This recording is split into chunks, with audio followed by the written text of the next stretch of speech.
We welcome you to ESPN College Football, presented by 5 Hour Energy. From Amon G. Carter Stadium here in Fort Worth, TCU hosting Baylor. The Horned Frogs have faced the Bears now 108 times come today, more than any other opponent in their history.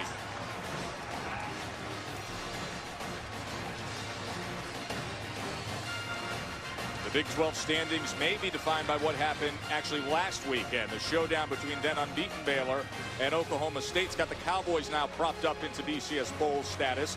Baylor needs to win today, beat Texas, hope the Pokes lose to the Sooners. For TCU, already their first losing season since 2004. As we say, good afternoon, everybody. Joe Tessitore, as always, joined by my partner, Matt Millen. Hope everybody's having a nice Thanksgiving weekend. We sure are. Good to be here for Baylor and TCU. But everybody's still wondering, Matt, what happened last week with Baylor against Oklahoma State? Well, the wheels fell off a little bit, Tess, but, you know, to be honest with you, it wasn't just one thing. But if you had to pin it on one thing, you'd say mistakes by Baylor. And it started early, the fumble on the goal line, and not to be outdone, they continued that theme all the way through the game. Not a good night for Bryce Petty. They got pressure, were able to rush him with just 3. And then good defense by Oklahoma State, coupled with the mistakes of Baylor, spelled a loss. And so they can avoid that. How can they do that? Go back to what they had been doing, and that means fundamentals, something they're very capable of doing under Art Briles. Yeah, Bryce Petty, of course, single season list, 4th in passing yards, 3rd in passing touchdowns, but still last week held to just 3 points until the 4th quarter. And TCU has struggled offensively as well, quarterback position, dealing with injuries there. Yeah. But they still have the identity of being a defensive team. Can this year's TCU defense handle and slow down this Baylor offense? Yeah, to be really honest with you, you're going to think I'm nuts sitting at home. I think the answer is yes. I think 2 things. I think, first of all, they have an outstanding scheme. And then you have to have somebody to take away their best player. Goodley's the best player on the offensive side for Baylor.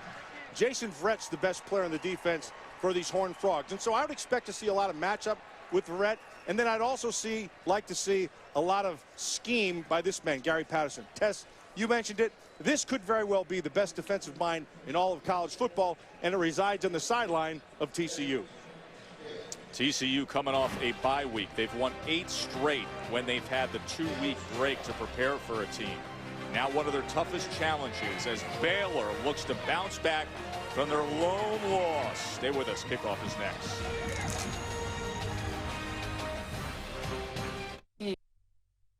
Visit WatchESPN.com or download the Watch ESPN app to watch ESPN live anytime, anywhere. Brought to you by Vizio. Baylor coach Art Briles has brought the Bears program to such heights. This week, he suffered through a devastating loss of a loved one. Our Kaylee Hartung has more. Joe, Baylor fans have come to know Art Briles as a man who has endured tragedy in his life. Just a week ago, College Game Day told the story of the day that Art Briles lost his mother and father nearly 40 years ago. This week, the Briles family suffered another tragedy. Eddie Briles, Art's older brother and only sibling, died Wednesday. He was 59 years old. Eddie suffered a head injury during a fall at his home on Tuesday. He was immediately taken to a hospital in Abilene. Art was actually able to travel to see him that day, but Wednesday, the decision was made to take him off a ventilator. Gene Wojciechowski interviewed Eddie for that College Game Day feature. He tells me Eddie was open, funny, and incredibly proud of his younger brother. He even wore a Baylor t-shirt for that interview saying, "I've got to represent the brand." The funeral will be held tomorrow in Haskell, Texas. One quick personnel note for you, Joe. Baylor's coach Art Briles tells me he will show us running backs Lake Seastrunk and Glasgow Martin today. Seastrunk will get the start. Lake has 11 rushing touchdowns on behalf of our entire production team. We want to express our sympathy and support for Coach Briles, his family, at this time. As Baylor will receive, this is Levi Norwood from the Oberchrome kickoff. TCU won the toss and deferred. So we will see Bryce Petty, who's a semifinalist for the Maxwell, the O'Brien, the Walter Camp Award. He leads the nation in yards per completion and is 2nd in pass efficiency, but had the big stage last week and fell short against Oklahoma State. Well, and credit Oklahoma State defensively, and then they turned the ball over. Test. It's the same recipe that TCU is going to have to hope for from this Baylor offense today. They're going to have to get some turnovers. They're going to have to hope that Bryce Petty does not rebound, and then they're going to need a little bit of luck on top of that.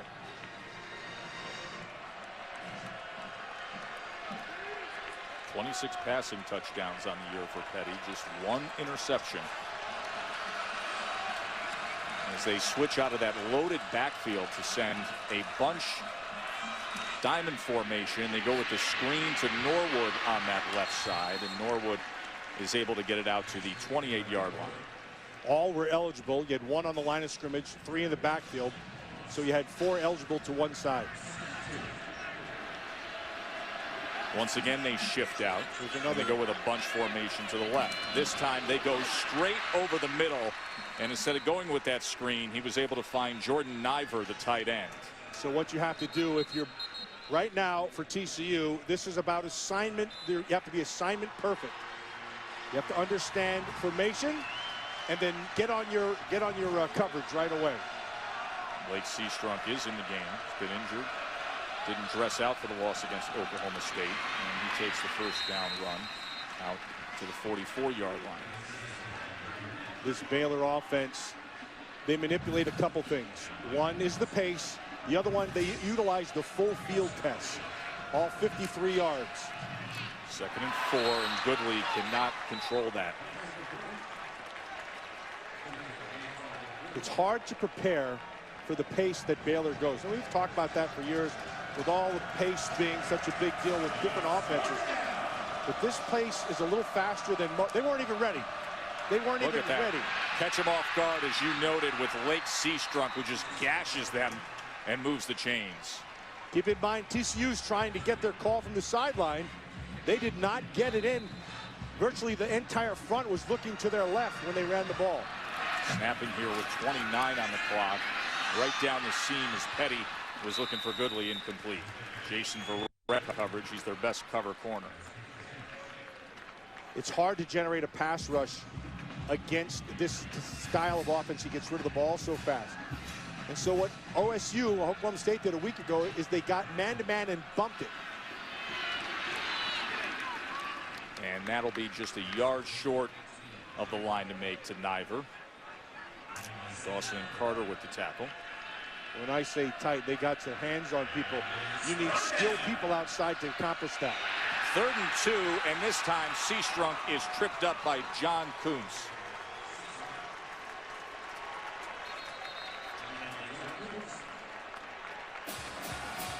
That'll set up this 4th test. See if they are going to go for it. Tight 4th coverage. down and 3 now. I'd like to see more tight. They messed up on the outside. And the completion for a first down goes to Corey Coleman. Kevin White was out there all alone. Bryce Petty saw it right away. 2 offensive players stacked, 1 defender. That's like stealing.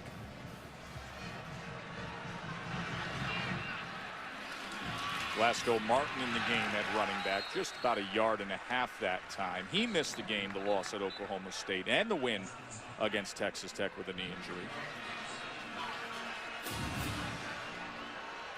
Look at this pace they're going with.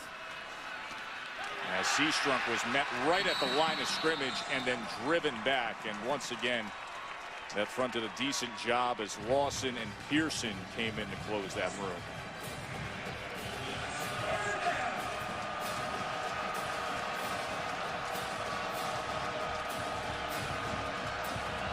Third down and 9. Play action. Petty on the inside route. Nice. Incomplete, looking for Goodley. That's good defense right there by Jason Verrett. Verrett versus Goodley is something I'm looking forward to. This Verrett's a competitive guy. See how he's sitting back in the zone, and his eyes are receiver, quarterback. When he sees the motion of a throw, you make the break. That sets up this 4th and long test. 4th down and 9. As the ball's on the 28-yard line. Art Briles in that quick strike offense of Baylor. Their second 4th down they faced on this opening drive. See the stack down here. Here's Petty. And he gets the first down once again, finding Clay Fuller.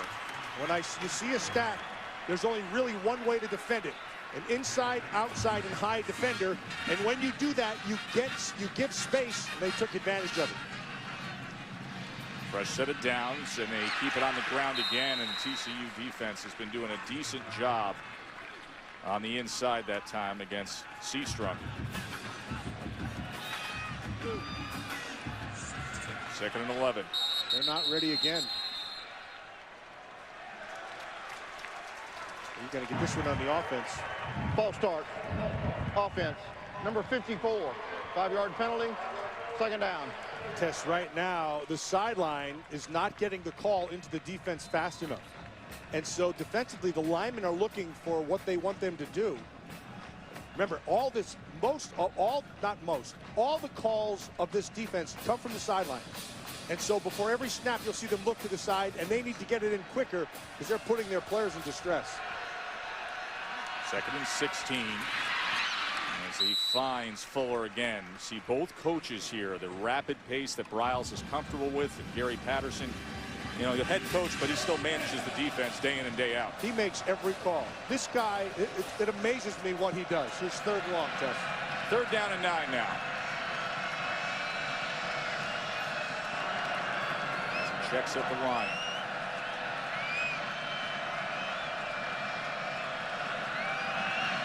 Petty with time. And it was batted away at the last second that time.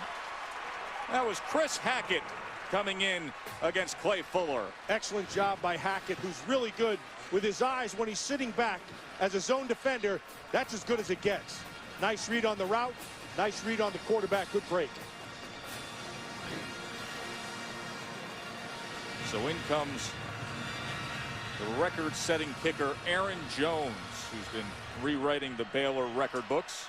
Former walk-on, a senior, but a strong leg. This just from 30. And he puts it through. A 16-play drive. And they move oh so fast. But they kept him out of the end zone, did TCU's defense, thanks to Chris Hackett.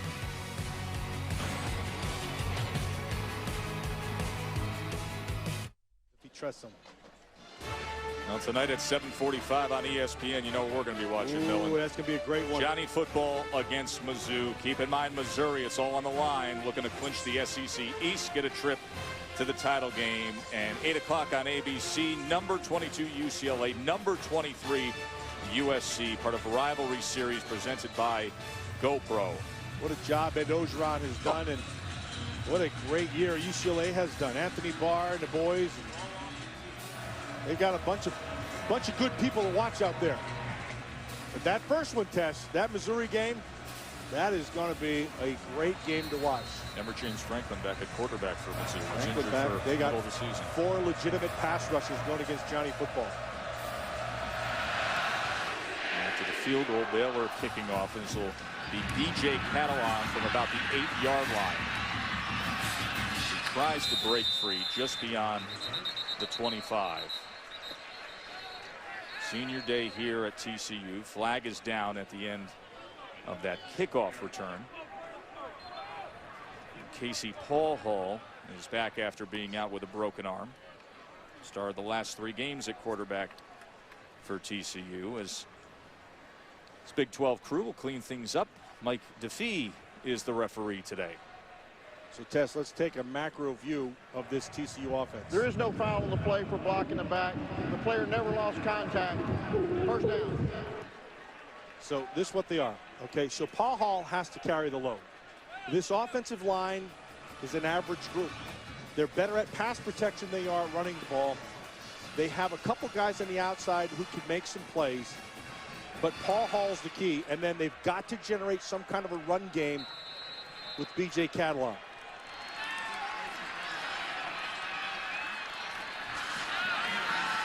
See if they can do that right away. And they can, Matt. As Catalan crosses midfield, finally brought down by Burke. That was nice move by Catalan at the line of scrimmage. He started outside and got them to move. Watch it, see, get the movement, and then he bounces back inside. That's really well done. Pick him up 26 yards. They're going to need a lot more of them, Tess.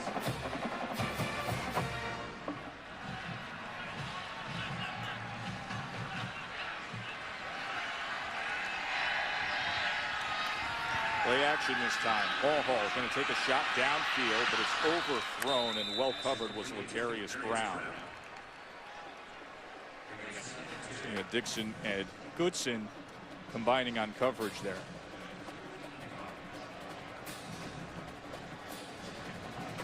The one thing you see with this Baylor team is they're improved on defense. They're a little more physical up front, and the guys on the outside in terms of cover discipline. I like the linebacker, Eddie Lacy, number 5. He's a good player. Second down and 10. As Catalan is off to a good start. Keeps driving those legs. Kept his balance, and he's off to the races. Tremendous effort by B.J. Catalan as he's forced out at about the 2-yard line. That run's about as good as it gets in college football, Ted. 47 yards. It's easy to say the number was short, but boy, in the middle of that run, he just did not stop his feet. Watch this. This run through tackles. Look at this. A bunch of guys just running all through him. Bird had no chance. Catalan was not going to be denied. The only thing that got him, Tess is right there. That's the sideline got him. That right foot coming down out of bounds. Incredible effort. Did I mention that Catalan had to have a big day today? Yeah, first thing you said, and he has. By the way, Terrell Bird, who was the player who initially missed the tackle trying to come up and corral Catalan, was banged up at the end of that play, and now he is being tended to and walking back to the Baylor bench. As Boykin and Paul Hall are both in the game now with this goal line formation. Boykin at QB. Trevon Boykin. And here goes Boykin on a run package, but that was clogged up. Between the blockers and the defenders, there was nowhere to go to that short side of the field. Trevon Boykin, the sophomore, starts 6 games at quarterback this year. Well, when they want to have any kind of run threat out of the quarterback position, Boykin's the guy to do it. Now, when you do that, you're also telling the defense on the other side the probability is high that we're going to use his feet. Just like now when Paul comes back in, the probability is there'll be a little bit more bounce, but he's the thrower.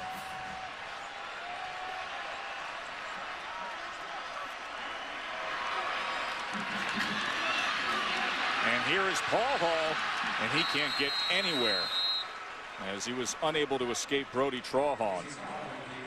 And that's why he's the thrower. Exactly. And that's fine, though. I like the play call, though, because you have a bunch of tendencies. Every team has it. Every play caller has it. And it's based on down and distance, field position, and personnel. And so when Paul Hall's in there, you're betting that he's going to throw and not run. 3rd and goal now. After Catalan set them up with that 47-yard run. Aaron Green in the backfield with Casey Paul Hall. And he fumbled the shotgun snap and had to just jump on it to maintain possession.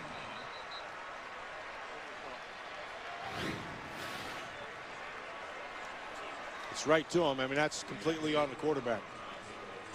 Right in Paul Hall's hands. And sets up this 26-yarder. Oberkrom, the 25. sophomore kicker. He was 9 for 9 inside of 40 yards. This from 26. Got the short angle to deal with, but he puts it right through. So both teams finding their stride on offense, but only ending up with field goals at the end of each opening drive.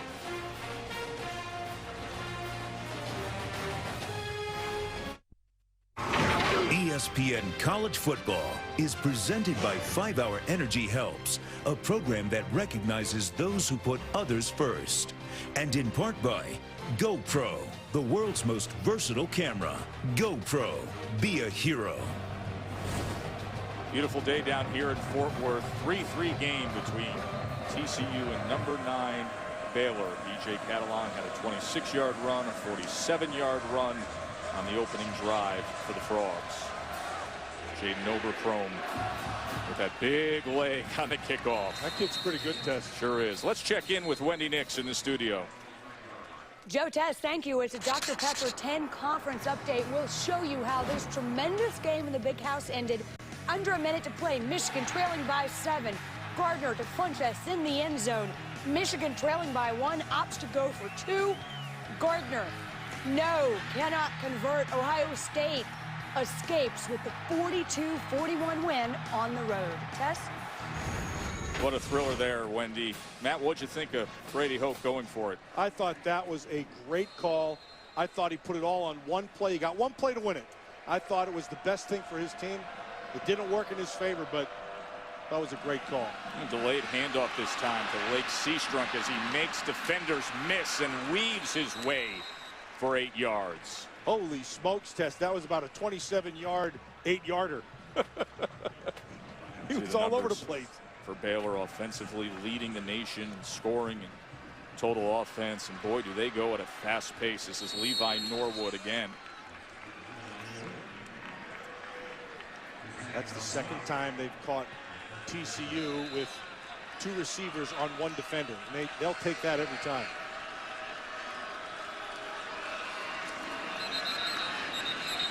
Whistles come in. And sometimes the officiating crew has to try to keep up with the Baylor offense as well.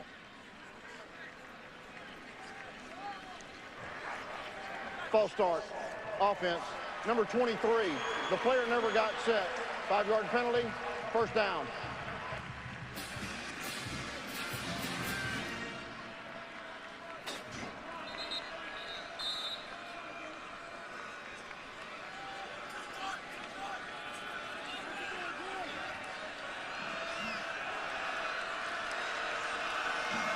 First and 15 as they walk him back. You see a good effort from Lake Seastrunk again. He's running well after missing some time recently. Sam Carter with the tackle coming up from that safety position. That was deflected, but yet caught by Jordan Niver. John Lewis got his hand on that Bryce Petty pass.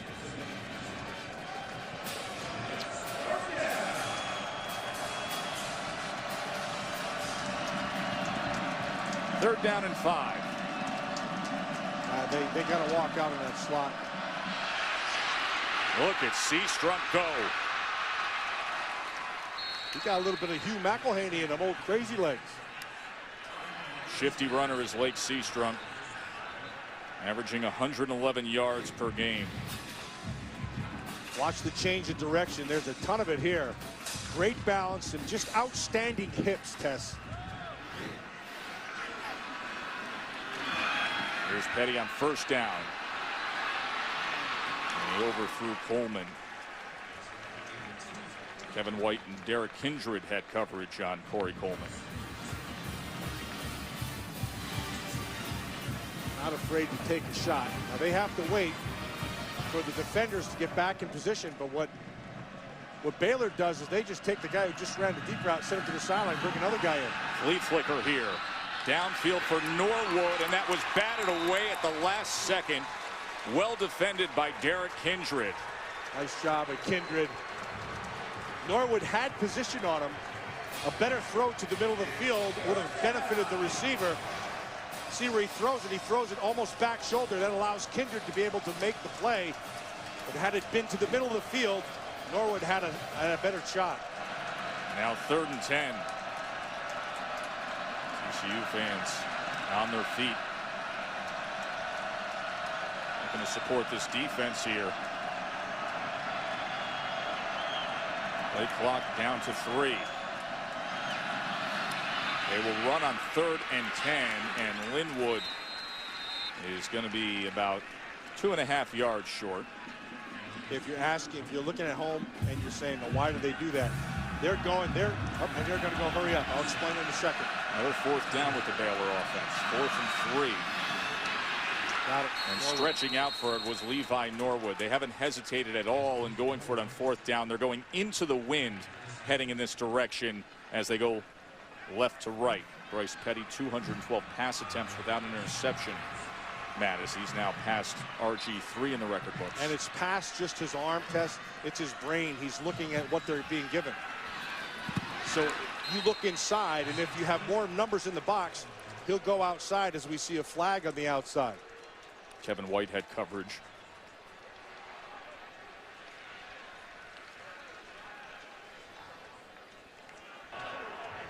There is no foulable play for offensive pass interference. Second down. They were going to say offensive pass, and they could have called an offensive pass. You see him push White at the end. They often look for those elbows being fully extended, the arms being fully extended, elbows locked on that call, right, Matt? Yeah. Yeah, he gave him a push. 2nd and 10, Seastrunk. Seastrunk's good. Boy, he can get to the outside and just one quick move. And he's got a bunch of moves when he needs them, and it's just his hips. He's so fluid in changing direction, and that's what sets him apart. He's got the vision. He sees where he wants to go, but he can also get there. 3rd and short, and Seastrunk gets 3 yards and a first down for Baylor. John Lewis with the tackle for the Frogs. So now if you're a defensive play caller, a little bit different inside the 20. You don't have the deep threat. The only speed thing you have to worry about is across the field routes. And traditionally, they're not big on the all the way across routes. They're more big on slants. To the end zone. Diving catch, touchdown, Clay Fuller. That's a great catch, Tess. I see that one in the back of the end zone. I'm not see exactly when he has. There's the catch. Oh yeah, he's in all the way. It's a good call. And he by controls it all the way through as well. Yep. That's a great effort by Fuller. Great effort. Yeah, knee, hand, he's in. 2nd touchdown reception of the year for Fuller. Comes in style. 27th passing touchdown on the season for Bryce Petty. And Aaron Jones, the active NCAA leader with 178 consecutive PATs now. They can strike just like that, and they did. Petty to Fuller, all out and all in to the end zone.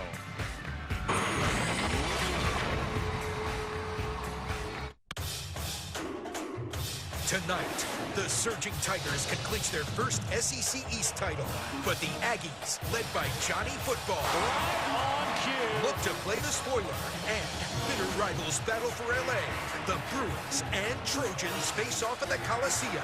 ESPN College Football Primetime, Texas A&M, Missouri at 7:45, and Saturday Night Football on ABC, UCLA, USC at 8 Eastern. Tonight, college football lives here. EA Sports. It's in the game. EA Sports Madden NFL 25 is here. A game 25 seasons in the making. Through this one-time offer, you can get it free with your paid order of Sports Illustrated. Call or go online now to sioffer.com. Run free with the all-new Precision Modifier in EA Sports Madden NFL 25. With your paid order, you'll also get the bonus video digital download of Football Life, Barry Sanders, and 2 Madden NFL Ultimate Team Legends. Unlock the action and boost your Ultimate Team's rating. This package is available only with your paid subscription to Sports Illustrated. These items at retail would cost more than $200, but through this amazing offer, just $49.95 gets you all this. 28 issues of Sports Illustrated, EA Sports Madden NFL 25, the bonus digital download video, and 2 Madden NFL Ultimate Team Legends. Order now and your shipping will be free. Don't miss out. Go online to sioffer.com or call now.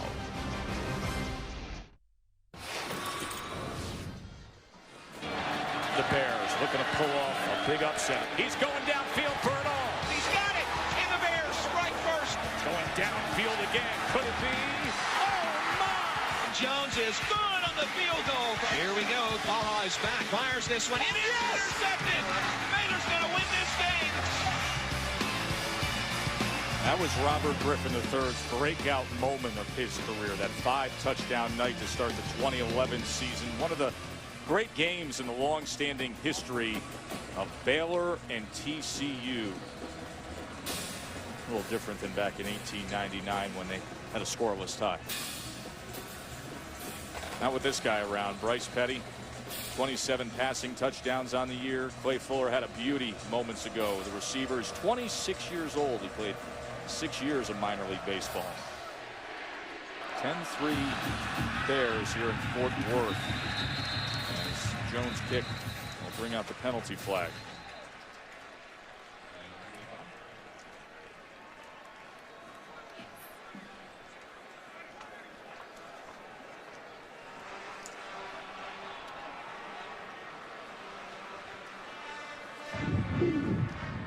Free kick out of bounds on the kicking team. Ball be placed at the 35-yard line. First down. TCU back on offense. Very uncharacteristic year for a young TCU team. Matt, over 40% of their players on the field have been sophomores this year. They're young, which means they're getting good experience. Didn't have a lot of wins, but well-coached team. They'll get better. I have a lot of faith in Gary Patterson. I think he's one of the best coaches in college football.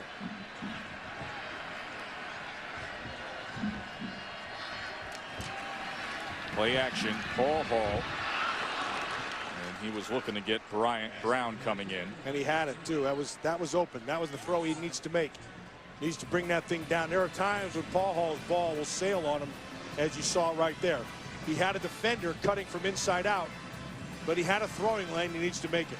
His 5 games with the injury this year. Fractured his left arm, his non-throwing arm. Started the season against LSU, and then second game of the year is when he was injured. And they'll blow the whistles here as there was motion. False start. Offense, number 85. 5-yard penalty. Second down. Casey Paul Hall's had an interesting career when you think about him having to take the time off last year to straighten his life out. But in the end, he's going to rank very high in many of the TCU career ranks. See tied down there with the next one, the great Sammy Baugh, Slinging Sammy, Hall of Famer.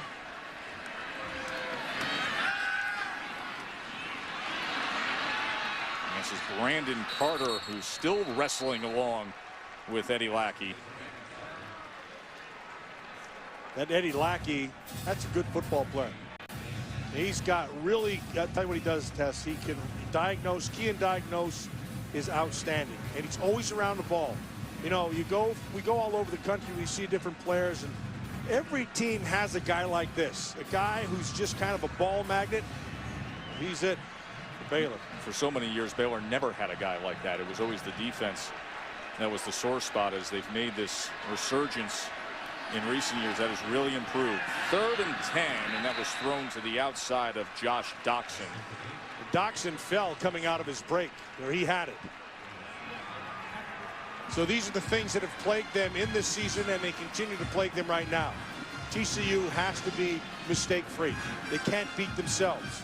So far, that's not happened here this first quarter. And there's Ethan Perry on the punt. His average has slipped a little this year after a freshman All-America season last year. We find Norwood back at his 20-yard line to receive Perry's punt. And over and kick this time, as Norwood will field it from the 17. And then cuts back to the left side. And Norwood with blockers in front. And this is a good return by Norwood as a flag is down when he crosses midfield. So we will check on that.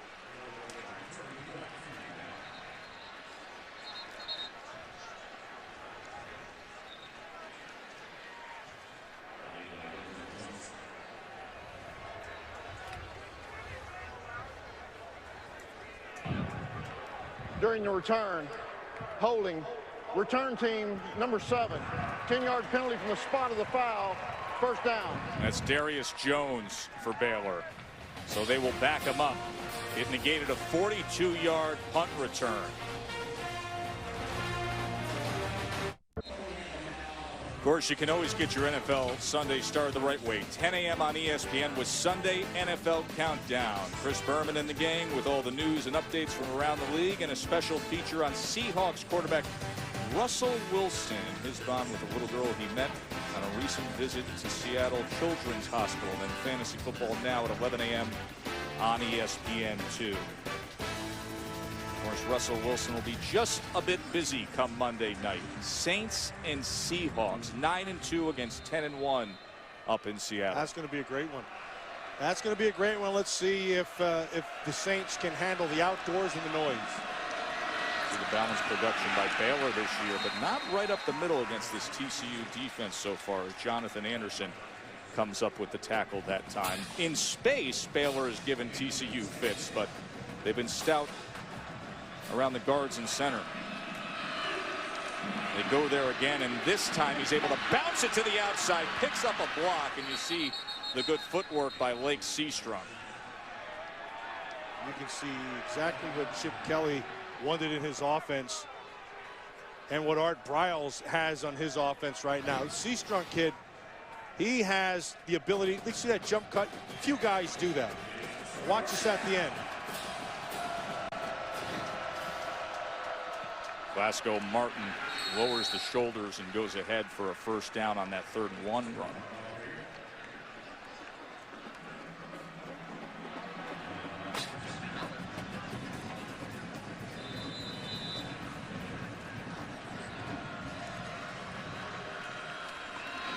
And they will stay on the ground again. And once again, it's Martin.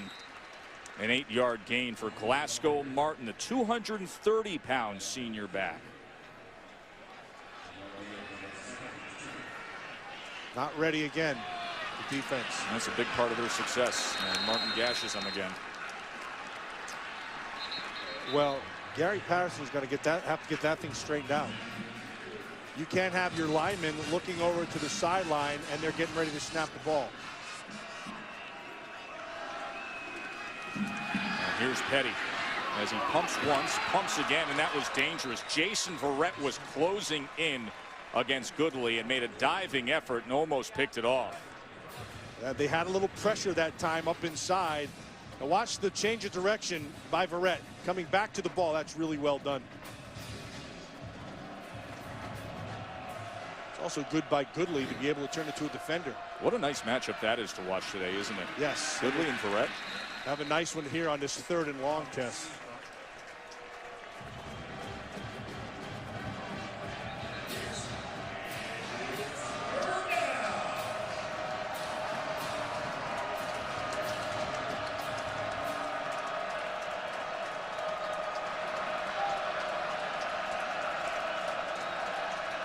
Petty looks over to Art Briles, Phil Montgomery, the offensive coordinator, on 3rd down and 9.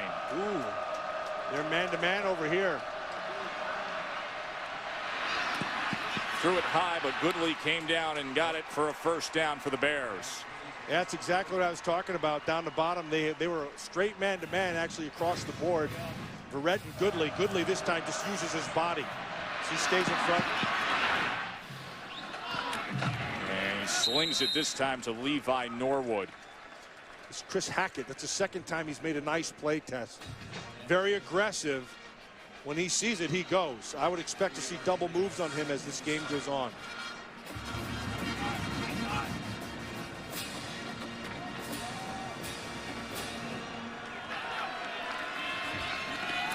Seastrunk, he was tied up right away.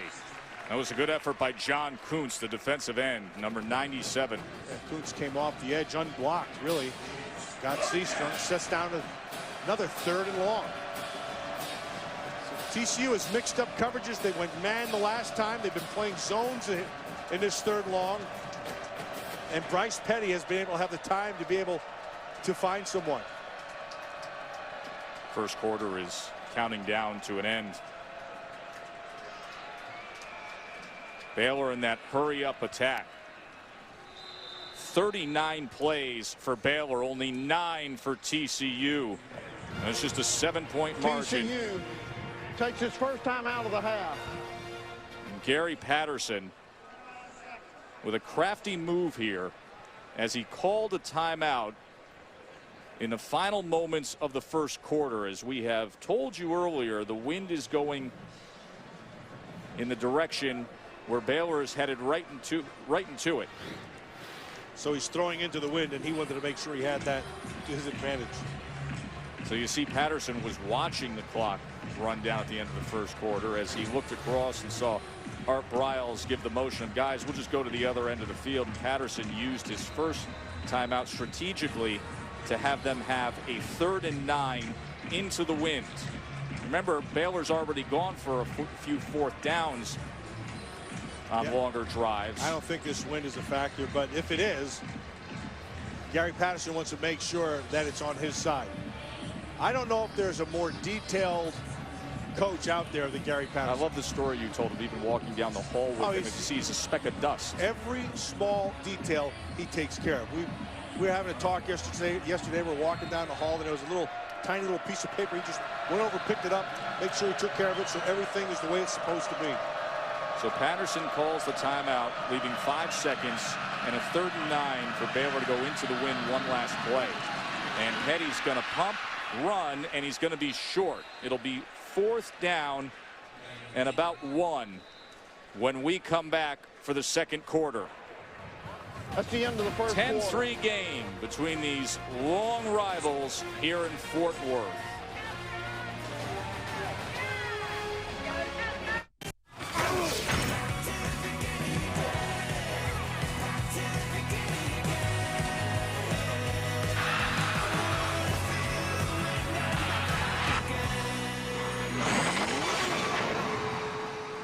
Glad you're with us for ESPN College Football, presented by 5 Hour Energy. Joe Tessitore, Matt Millen, Kaylee Hartung.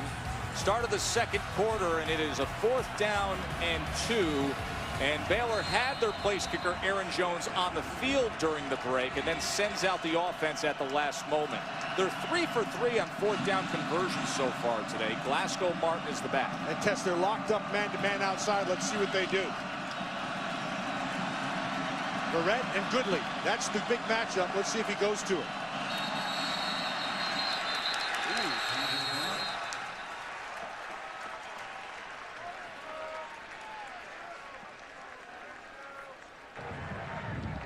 False start. Offense. Everybody but the center. 5-yard penalty.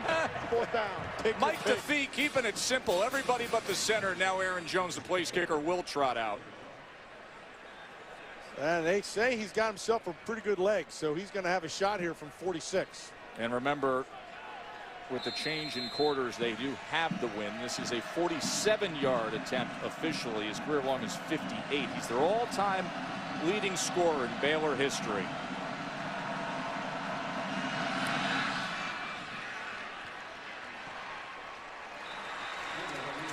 And he makes it a 13-3 game. Number 9 Baylor. They've won 13 of their last 14, trying to bounce back with that lone loss last weekend. As Jones puts it through, and Bryce Petty says, well done.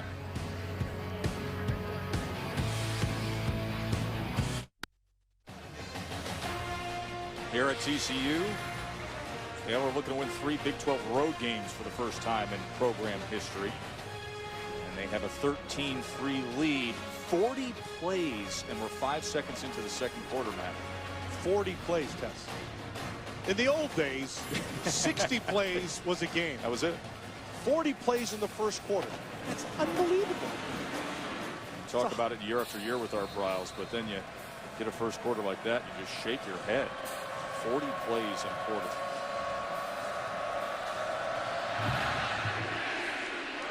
Jones kicks away. And this will be Brandon Carter making a decision as he was reaching back to bring it out. And apparently it was a good decision.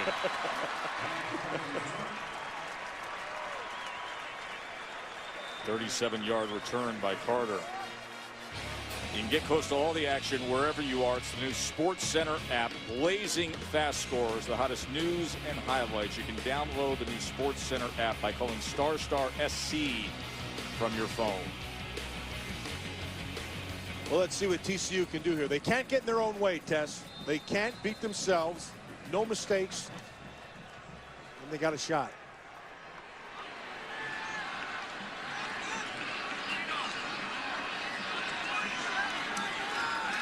Ball Hall with time, and he gets it to Boykin,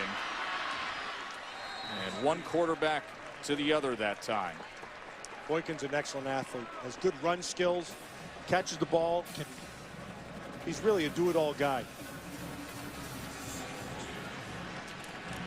2nd and 2 as Aaron Green is going to be about 1.5 yards short. It'll be 3rd down.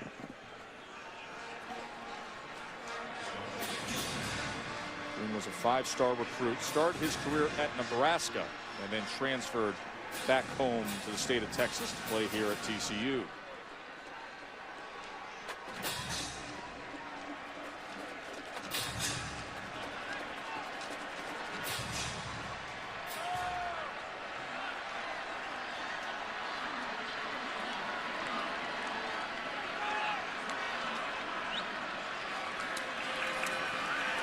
Read option with Boykin. Can he get to the edge as he's wrestled down? The ball came loose. They're going to say he was down, but that was Sean Oakman getting to him. That the runner was down prior to the ball coming loose. So we've seen Trevon Boykin a few times now, Matt, in these run packages. Yeah, and if that would have been Petty, he'd have thrown to the slot. There's nobody walked up.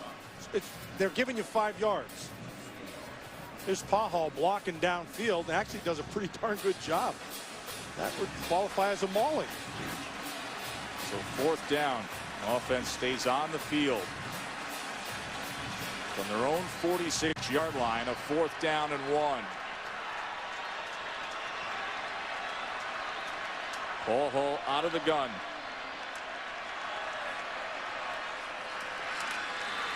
To pass on 4th and 1, and they pick it up as he finds David Porter. They had that on 3rd down. Same thing. They backed off. That time they went with a stack, as you're going to see. And then it forces you to back off. So you just make the turn. The ball's got actually the ball should have been there a little quicker. But it's good for a 1st down, and we have a Baylor player down. And Dimitri Goodson was a little slow in getting up at the end of that play. He had coverage there, has a couple interceptions on the year, and leads the team with 10 passes broken up. So coming into the game will be number 18, Xavier Howard, a redshirt freshman cornerback.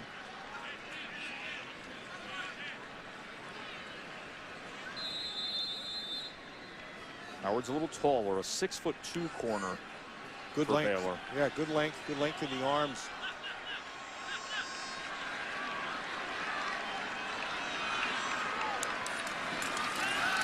First down pass attempt by Paul Hall, wants all of it and gets it with Brandon Carter. They went right after the redshirt freshman Howard, who came into the game. And Howard had good coverage. He was right on top of him. Paul Hall dropped that thing right over the top. Carter with a nice little push off at the end secures the catch, and it's a big play. 36-yard reception by Brandon Carter. Incredibly talented, but he's been balancing some personal issues off the field and missed a few games. Paul Hall, as he slides down to the 9-yard line. That's something he has to do, because teams, both he and Petty, they don't respect their feet at all. And so what happens is they'll give you coverage and they leave running lanes wide open. That time he had the wherewithal to be able to take advantage of it. 2nd and 3. Aaron Green on the fake. They pull it, and he goes incomplete. Looking for Brown as he was riding that ball with Green. There's a poor read by him. Yeah, Paul had a bad read test. He should have handed that ball off. Green would have had some space there. Yeah, he had it. It was just, let's let him go with it. And Green knew it afterwards.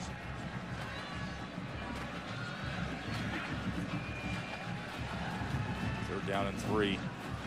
Senior quarterback for a roller coaster ride of a career here in Fort Worth wants it to end in grand fashion against a number 9 team in the country.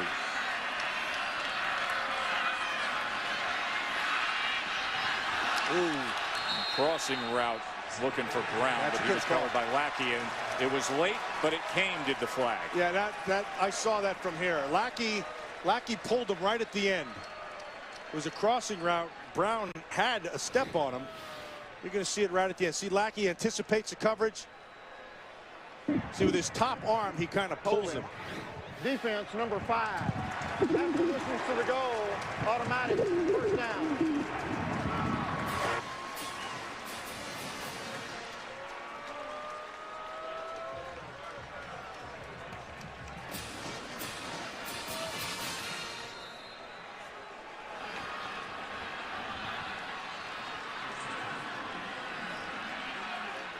First and goal, and B.J. Catalan back in the game at running back. And here he is on the option as he tried to dive ahead and got to the 1-yard line. Ahmad Dixon cut him down. When you're running the option to the short side of the field, as a quarterback, you have to attack more the defender. What you don't want to do is get lateral because it takes away any kind of running room for your running back. So you want to attack quicker than you do to the wide side of the field. All you're trying to do is force the defender to make a decision.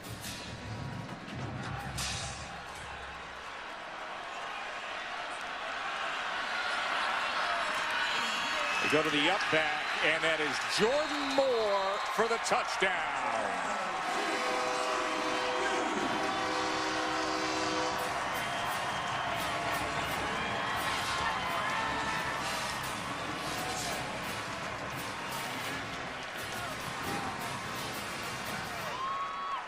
Nice job of blocking all the way through. Actually, the offensive line got themselves a little bit of a push, which they don't do very much of that. Nice job up front by that left side of the O-line.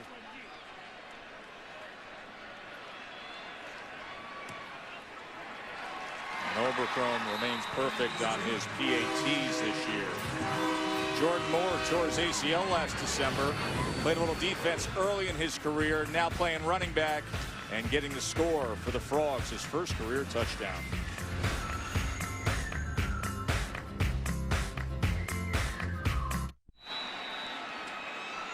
BCS standings are brought to you by Tostitos. There's Baylor now coming off the loss to Oklahoma State at number 9. Of course, they're still hoping that they can win the Big 12 if they win out today, and then a win against Texas, and they would need Oklahoma State to lose to Oklahoma next week. Baylor's never been to a BCS bowl.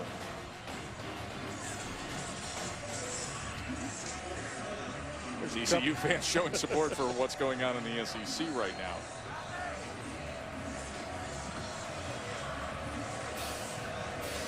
Everybody wants Bama. Right now it's the Tigers who are getting them. As this is a short angle that was kick. Not very bright. That was right fielded right around the 30-yard line. Could have just gone out and taken the penalty. It was Clay Fuller who caught the ball. He had that spectacular touchdown catch earlier today. Need to know, have some awareness of where you are on the field.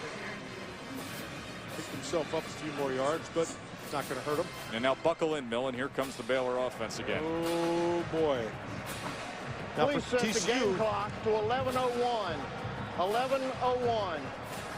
knock that second off. 40 plays. They had 40 plays in the first quarter.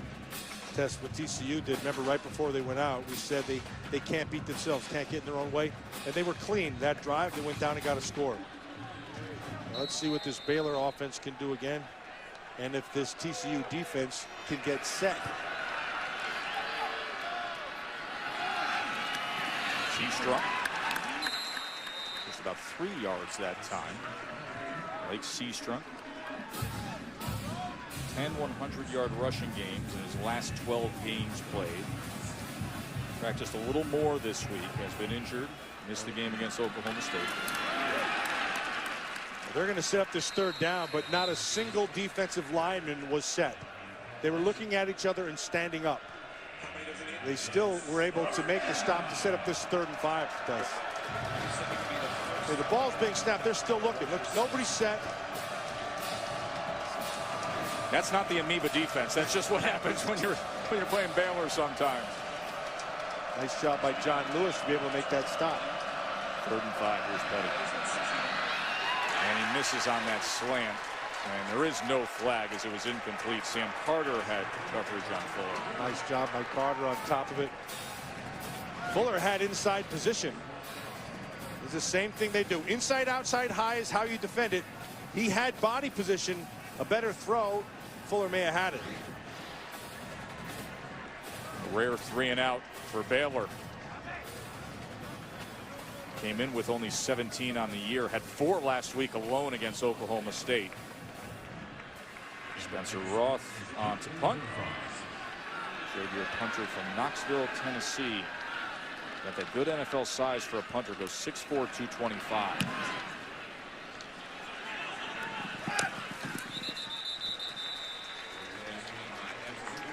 Fair catch at the 23 by Eccles-Looper. Tess, that last series, I thought Casey Paul kind of took a step up. Didn't start real good, but I thought that last series, in Series 3, now here's the fumble that he had down the goal line, forced him to 3.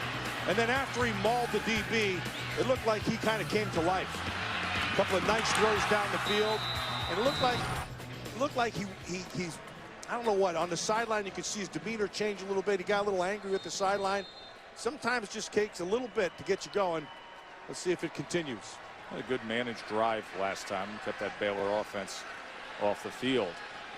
Here he is on first down, a lot of time. And it was deflected up in the air as he was looking for the 6'4" Jawan Story. Orion Stewart had coverage on Story. Story had him, Tess. That was a bad throw. Underthrown ball. He puts that thing out, put a little air under it. Story has to slow down. It allows Stewart to be able to defend it. But he's got him beat with his body to the top side. Throw that over the top, and you got a big play. You know, Story's one of these guys who they expect a lot out of. Just a sophomore. He originally was one of the top recruits in the country, signed with Florida out of high school, and then transferred to TCU. He's 6'4". He could be a dangerous weapon in the coming years. It's a good story for Story. There's a good run straight up the middle for what should be a first down with Jordan Moore. Hard-charging, physical freak of an athlete at 6'3", 221.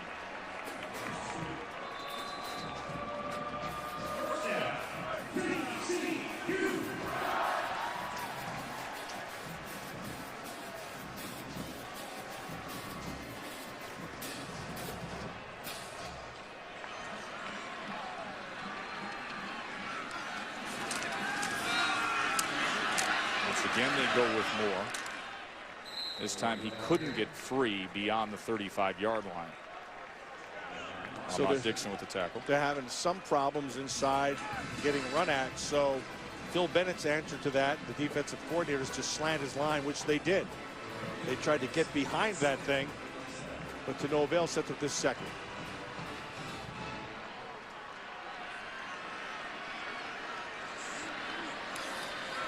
The delayed pressure here. They pick it up and threw it right off the face mask of Porter. Let's check in with Kaylee down on the field. Joe, I observed Casey Paul talking with co-offensive coordinator Jared Anderson about specifics at the whiteboard, where he should be throwing this ball, where he should be targeting his receivers, and which areas of that Baylor defense they're ready to expose. Well, they had a chance right there, Kaylee. The ball was put on him, bounced off his face mask. You got to make that catch. Third down and 6.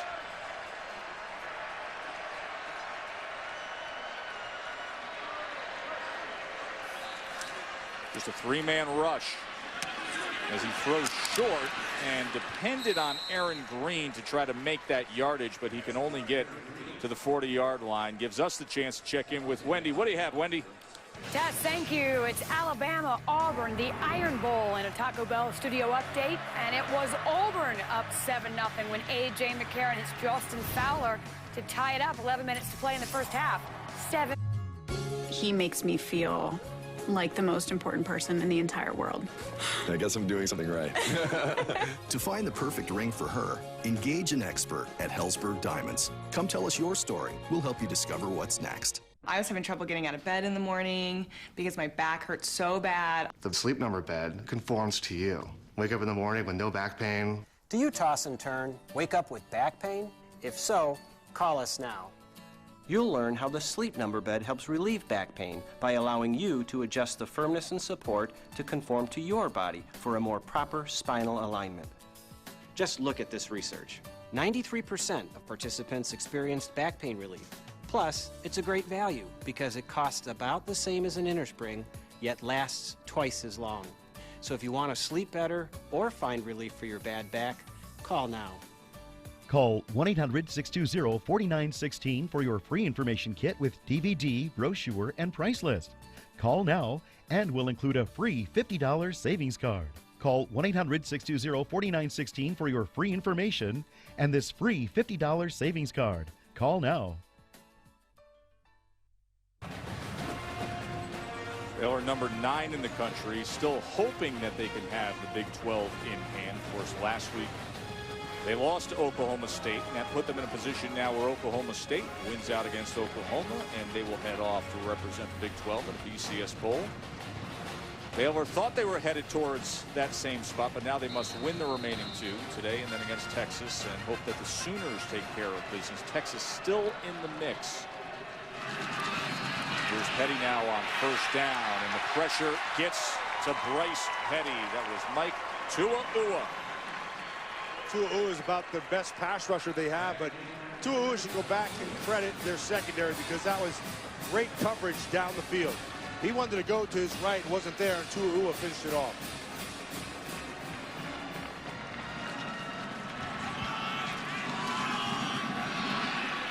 Second 14, run by Seastrom.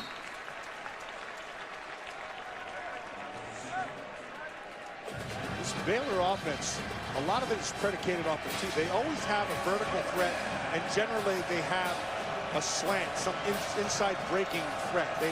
TCU's been doing a nice job of taking away that inside threat. They're down in 11.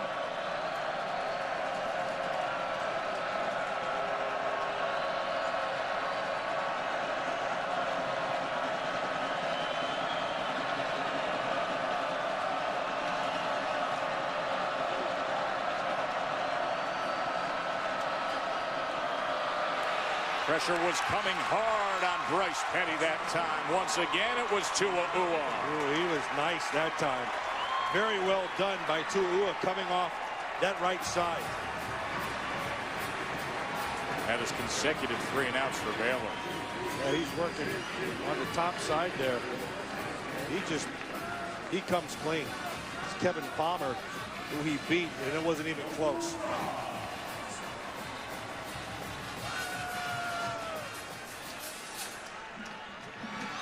Spencer Drango, who started most of the season at left tackle, is out for the year with back surgery.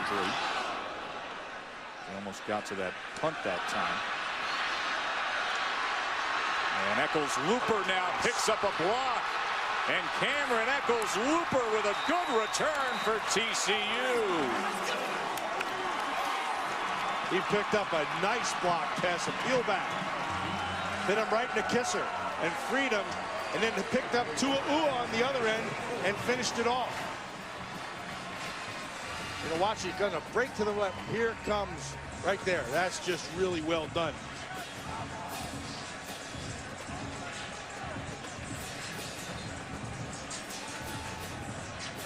That's a good block. Really well done. So Cameron Eccles-Looper has set up the TCU offense, as they will have Trevon Boykin and this full backfield to work with. And he's going to sling it downfield, waiting for it for the touchdown reception is Ladarius Brown. Trevon Boykin comes in and does damage to that Baylor defense.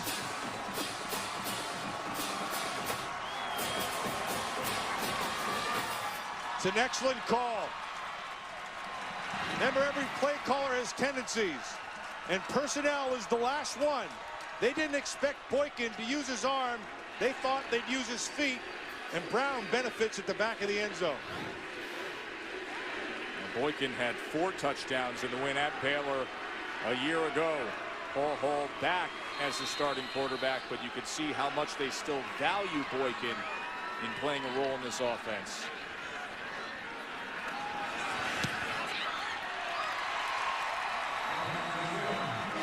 How about the Horned Frogs? 4-7, 2-6 in the Big 12. Choppy all year long, and now with the lead against number 9 in the country.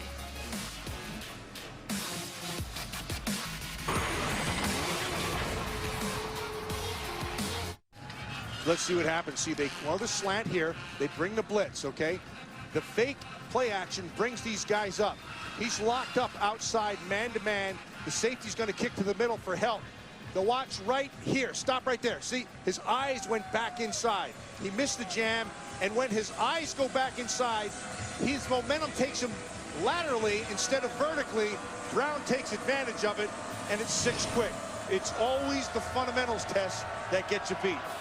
Von Boykin, the touchdown pass for TCU as the Horned Frogs have a 17-13 lead here at home. The final game of the year, senior day.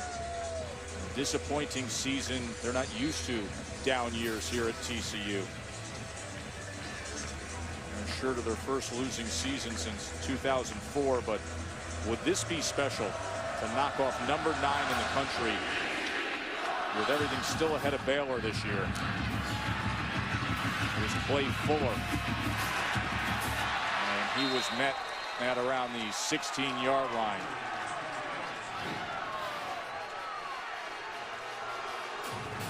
And that's kind of Charlie Brown right there. 'Tis the season. Dave Noberchrome, isn't it? All he needs is Lucy to pull it away. That's right.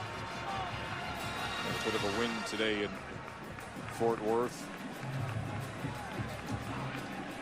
Art Briles has had such a difficult week with the passing of his brother Eddie.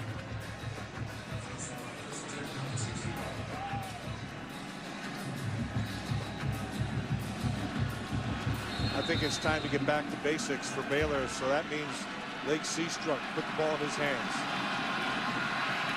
That's exactly what they do, and look at the results they get.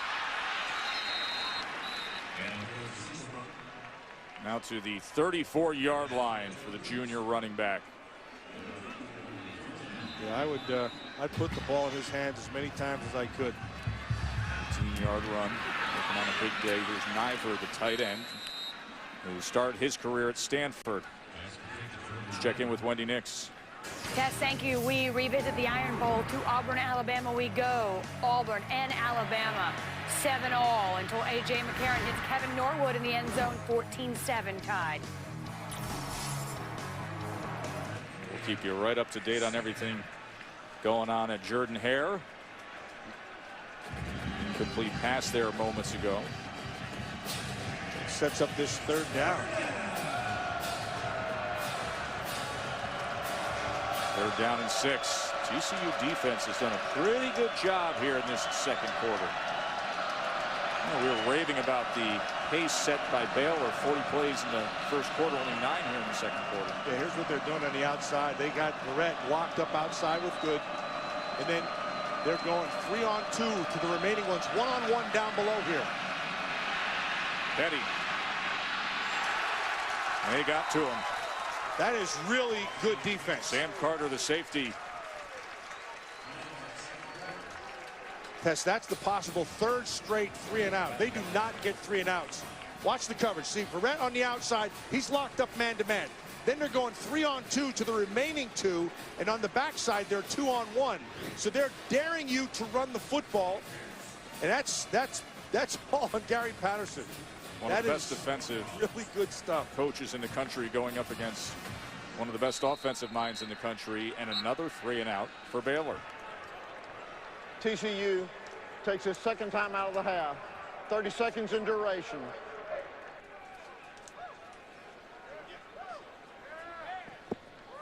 So the frustration with Art Briles. Gary Patterson, I love the way he calls games. Yeah, now he doesn't have as many bullets in the gun as you like, but I want to show you what they're doing. Okay, they're locking this stuff up man-to-man. They're locking this stuff up right down here man-to-man. Okay, then they're going this one, and this one on these 2. They go inside, one defender here, and over the top. And then you take this defender and play him to the inside here. And so what you're effectively saying is, go ahead and run it at us. We're daring you to, or we're going to take you away in coverage. You're going to have to beat us with your feet. They don't believe Bryce Petty can beat them with their feet. Fewest in the nation in terms of 3-and-outs. And then TCU's defense forcing a couple here. As the fair catch is around the 13-yard line. Under 5 minutes to play in the half. And TCU with a 4-point lead over Baylor. And Tess, more importantly, a confident TCU. The last 2 times they've been able to put some points on the board, if they don't beat themselves and play efficiently, they can score some points. You know, Casey Paulhall, their senior quarterback, playing his final college football game today, talked about the fact he's back in the groove. He also said he thinks for a lot of the team they were falling into some bad habits in preparation and focus, but now he sensed the pep in their step here at the end of their season. B.J. Catalon got off to such a strong start earlier tonight with that 47-yard run.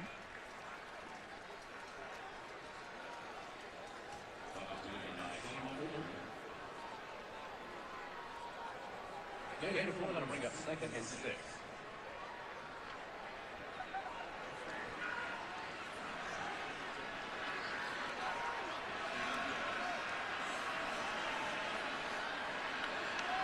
Second down and 6.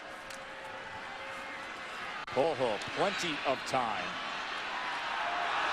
And that was well defended, and then a flag comes in. They had good coverage that time on Jawan Story, but they're going to get Joe Williams. They had him bracketed every which way. Pass interference. Defense, number 22.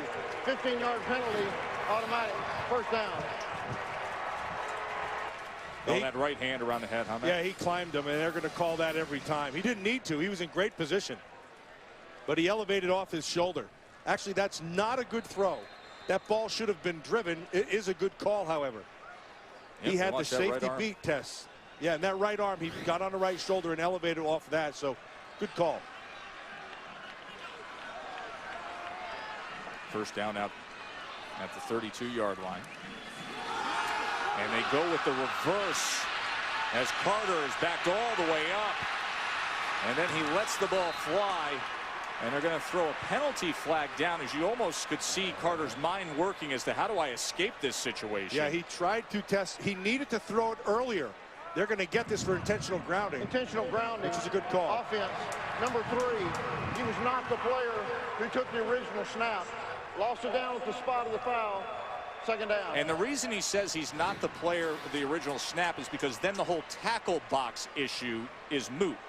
Now, had he thrown and set and thrown from here, he would have been fine. That's right. But from that point there, he's just trying to avoid the penalty. On top of it, the ball never got back to the line of scrimmage. So even had he been the primary thrower, it would have been the same call. So it's a loss of 21 yards, as the reverse was a nightmare for TCU. There's a fumble, scooped, loose, inside the 5-yard line, and it looks like Bo Blackshear recovers it for Baylor. So the last 2 plays, disastrous for the Frogs. Exactly what we said. If they can get out of their way, they're in good shape. This time they tripped all over themselves. Is that the ball was recovered at the 1-yard line. First and goal. B.J. Catalon puts it on the ground. Jamal Palmer tried to scoop and score, and then Blackshear was there to jump on it. But you could see Catalon, as I believe he ran into the left tackle, James Dunbar. He ran into Dunbar's rear end. That was another one of those butt fumbles. That's not securing. You got 4 points to secure the ball. He didn't do it. Think about the momentum TCU just had phenomenal. moments ago. Their defense held again. They got the ball back. They go with the trick play, the penalty, and then this. And now Baylor is primed to retake the lead.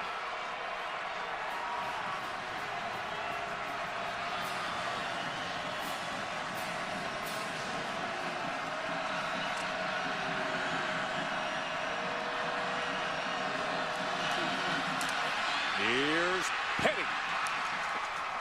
And that is his 11th rushing touchdown of the season. That's smart by Petty. Let him eat up the fake, get to the edge. Good read, good execution.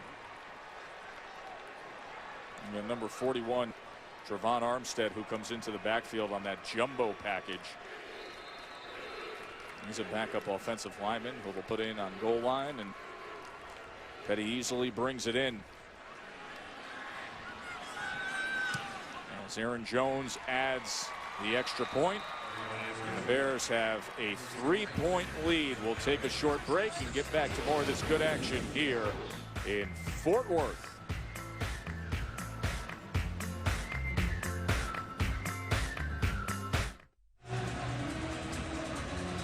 Bryce Petty, another touchdown on the season. 11 rushing, 27 passing now for Petty. 2017 Baylor. Turnover was so costly. It was that man B.J. Catalan who coughed it up down inside the 5-yard line after they had a penalty on intentional grounding, a play they lost 21 yards on. A return from a couple yards in by Carter. And Brandon Carter once again out towards the 30-yard line. Here's Wendy Nix. Tess, thank you. Coming up on the Dave & Buster's halftime report, the ACC championship game is set. There was some drama in the Big House. We'll tell you about the game's final decision and highlights from the Iron Bowl on deck with Todd McShay and Robert Smith. We'll see you back here at the half. So much going on in college football today as we come down the stretch run here. We'll see who arrives in that SEC title game, and here in the Big 12 we'll see if Oklahoma State can close things out to their season next week after they took care of Baylor last week. Baylor still with a chance. I'm going to be rooting for the Sooners if they can get their business done these last couple weeks. That's a nice stick right there by Lacey. Aaron Green on the carry. I like that Lacey kid. The more I watch him, the better I like him. Really good awareness, flows to the ball well, good reader. I remember a few years back they had a nice little middle linebacker down here.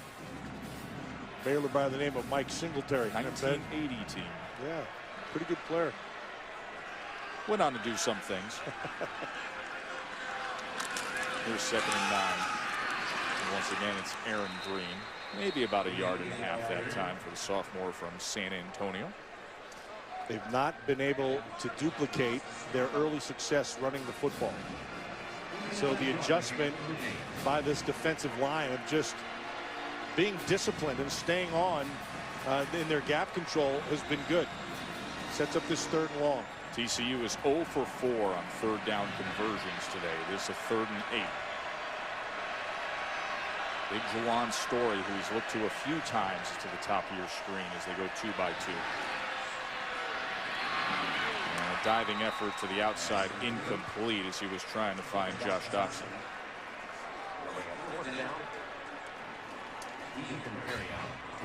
Those throws have to be made thousands of times. The timing has to be absolutely perfect, and that's not there. That's a speed cut to the outside. Ball Hall, you could see the rust. Levi Norwood has 2 punt returns for touchdowns this year.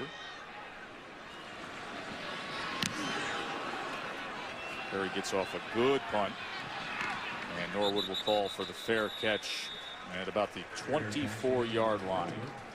Let's talk about how we arrived at this point. As Bryce Petty would have Fuller with a diving effort there, 18-yard touchdown, and then Boykin came in to give TCU the lead, but then the turnover inside the 5-yard line, and Petty would take it in from just a yard out to give Baylor a 20-17 lead.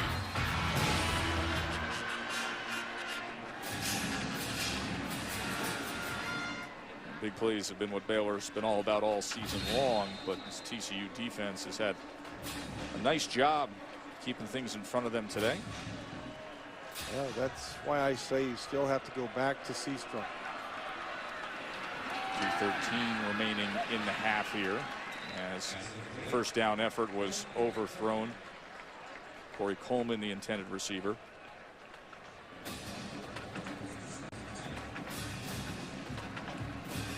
I've not seen a very sharp Bryce Petty either, Tess. I mean, I expected to see Heisman-esque type of throws, and I've not seen that at all. You didn't see it last week against Oklahoma State, and that's why his name's no longer there. But we did see this last week against Oklahoma State, but this time it has a more to the line of manageable scrimmage. result. He can be, is he outside the tackle box? They're going to talk it over. The ball was not to the line of scrimmage. There is no foul for intentional grounding. The quarterback was outside the pocket, and the ball reached the line of scrimmage. No, it didn't. 3rd down. Now, they addressed both issues that you brought up, and in their judgment, they're going to say there is no penalty. Now, you remember last week against Oklahoma State, they had that bad snap that was scooped and scored for a touchdown. Yeah, well, see, the line of scrimmage is on the 25-yard line. It clearly doesn't make the 25-yard line. Not even close.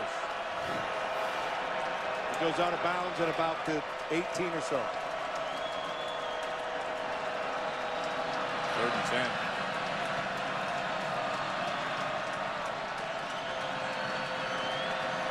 And the same thing again. See if they don't run at this. Late inside handoff was Seastrunk. And TCU, with 1 timeout remaining, is going to have an opportunity to get the ball back here. Do something with it. TCU takes their 3rd and final timeout of the half. 30 seconds in duration. So they will use the timeout here. You know, you think about the year TCU has had. They're not used to seasons like this, but they did have the 2-week break, and started to get the feeling hanging out in the offices yesterday that this was acting as an end-of-the-year reward, potentially. A bit of a bowl game. Senior day, a couple of weeks to prepare for number 9. Well, the couple of weeks, that's the key. If you give Gary Patterson a couple of weeks, he's going to figure you out. I can't tell you how impressed I am with Patterson. I think Patterson's got one of the great defensive minds, maybe the best in all of college football. And so how does that show up? Well, you saw in these 3rd downs what he's trying to do. Now, Baylor is going to have to go back in and have an answer for that. I think and believe that part of that answer was to run at it, which they tried to do right there with Seastrunk, but the defensive line was able to handle it.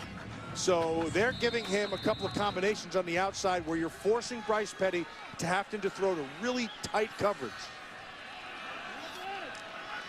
Spencer Roth punting away. And Cameron Eccles Looper will field it inside the 25. And then cuts back to the left. Can he get to that edge there? No, ball came loose, but it went out of bounds. So it'll have 1:37 remaining on the clock. TCU trailing by 3. No timeouts for the Frogs. Let's see if Paul Hall could do anything.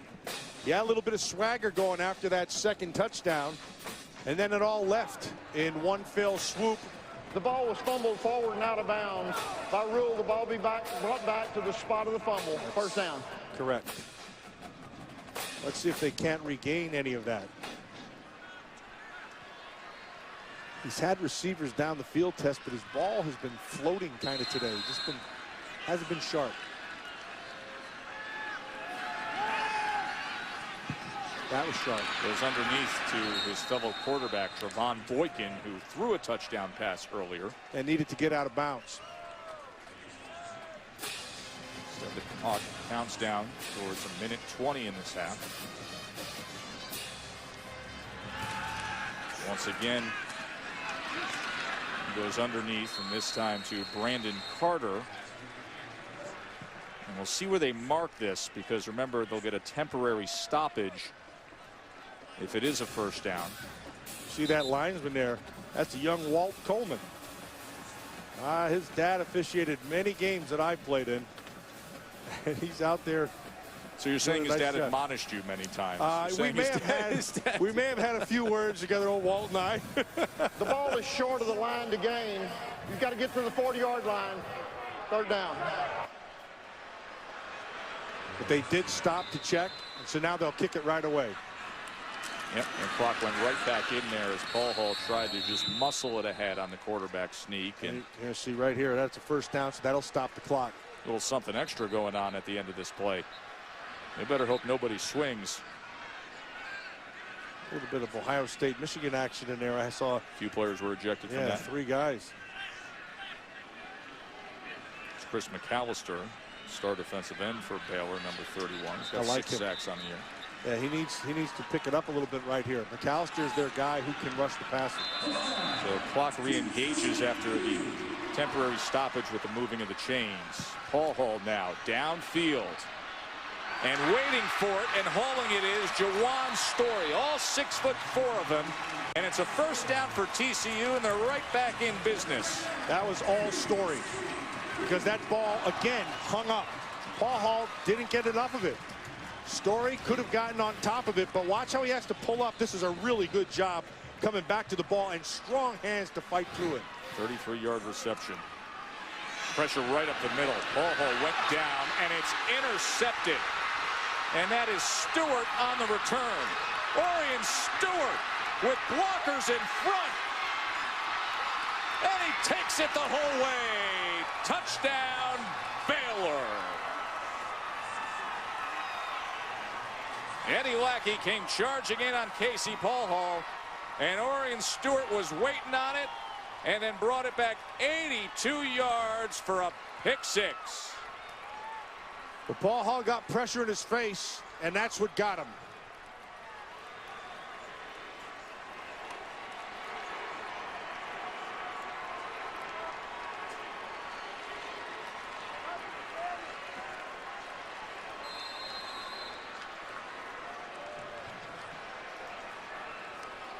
What a turnaround here with just over a half minute to play in this first half, as TCU was coming right down the field trying to either tie or take the lead, and in one play, instant score for Baylor.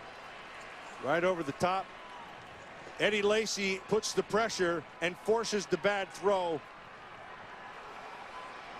and the rest is done. Taken to the house. Orion Stewart, 82-yard interception return for a touchdown. 27-17 Baylor.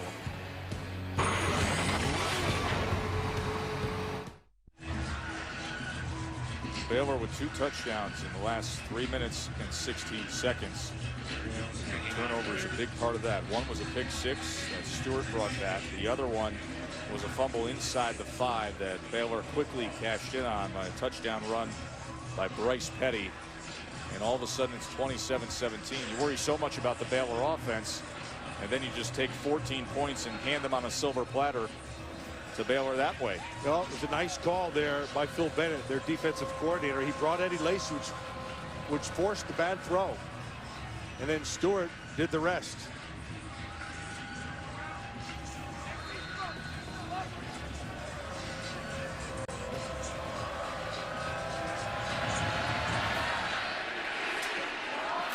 Going to be a short kickoff here at the 12-yard line. Michaels Looper will take it out to the 30. Yes, I've been calling him Lacy instead of Lackey. That's on me. I've been thinking about Eddie Lacy, the running back. Well, we called enough of his games through the years. Eddie Lackey, the linebacker for Baylor.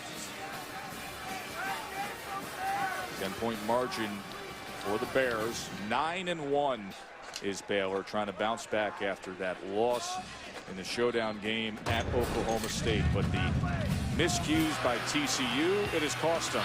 Buck fumble, part due. And they cashed in, and then the pressure on Paul Hall as Stewart will bring it back 82 yards. No timeouts for TCU as they just run Jordan Moore.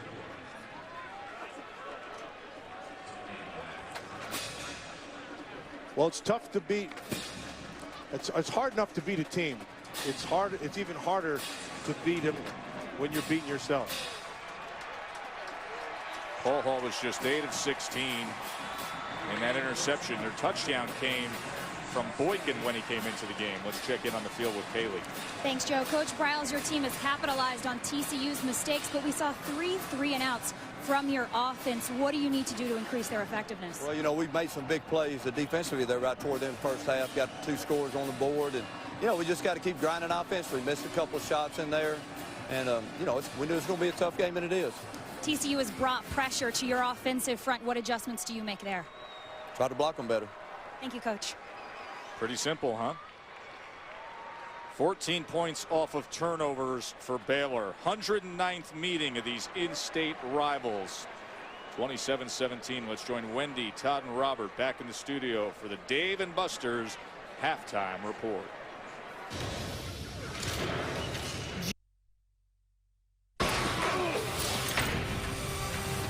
We welcome you back to ESPN College Football, presented by 5-Hour Energy. Number 9 Baylor here at TCU with a 27-17 lead at the half. Look at some of the marks here, and not typical of what we've seen with the Baylor offense as we get ready for the second half. Joe Tessitore alongside Matt Millen. 27 points, but it was turnovers that got the best of TCU. For all intents and purposes, the TCU defense really held them to 13 points. I thought they played them outstanding, Tess, to be honest with you. I thought they took that passing game away and they handled the run game. When they tackled and they kept people inside, they did extremely well. What they didn't do well was score points, but they had excellent coverage, which led to some sacks. And then offensively, this is what they've been getting in their own way. We talked about it earlier. You got the bumble right there, a.k.a. butt bumble. And then the pick at the end of the game, it's kind of a Christmas theme, the bumble. He takes it back 82 yards, but Powell Hall's going to have to play better this second half, make the throws that are there. They're there to be taken, and then defensively they have to continue to do what they've been doing. Ryan Stewart had that 82-yard interception return for a touchdown. 14 points off turnovers at the end of the first half there for Baylor. Casey Paul Hall, just 8 completions for 96 yards, had the interception in that first half. It's TCU be on offense to start this second half.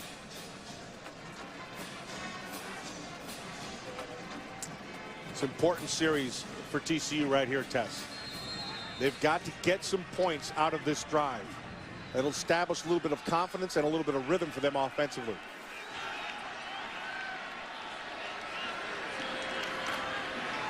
BJ Catalon as they try to work him. Let's go down to the field, check in with Kaylee Hartung.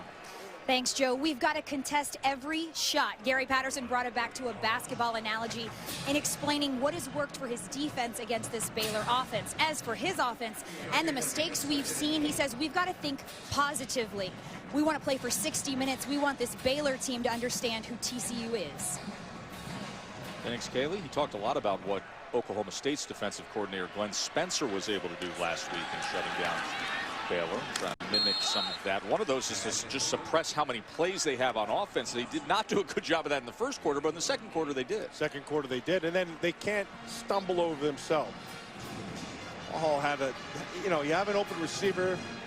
When you've leveraged the defender, that ball has to be on. Put it on him right away. He's been off today.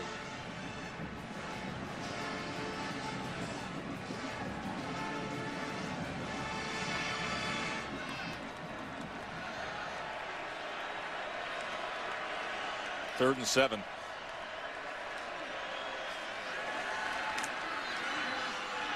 And a strike right over the middle to move the change to Josh Doxson. That's what I'm talking about. That time he put it on him. Doxson came across the middle inside, had coverage from Goodson on the top side. See how he leverages him. He gets between the defender and the quarterback. The ball has to be on him, and he does it. Nicely done by Paul Hall right there. 24-yard reception, 120 now for Paul Hall passing. Should be at about 70%, not 50. Catalon. Up 2.5 yards that time for BJ Catalon. Had the 26-yard run and the 47-yard run earlier in the game, and then it's been a little quiet since.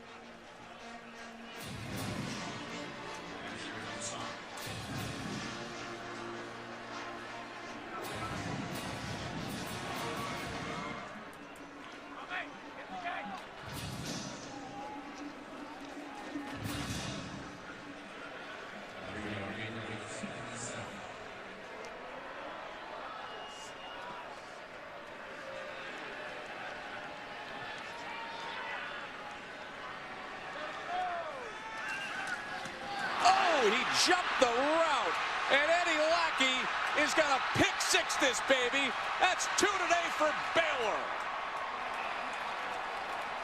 Great call, Tess. It's exactly what he did. He jumped that thing. He baited him. He wanted him to go to the inside. He did it, and he jumped it. Yeah. Now he's going to read this whole thing. Watch, his eyes are right at the quarterback the whole time. Now he jumps it. Now he knew exactly where that slot receiver was, and Lakey just took it to the house. That's really well done. 2 pick sixes today for the Bears.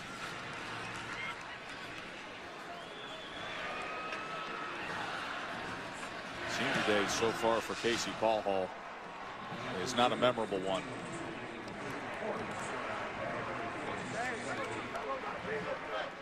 Well, Lackey's had himself a real strong game. Sure has. He's been very active. You can see him you saw him in the run game.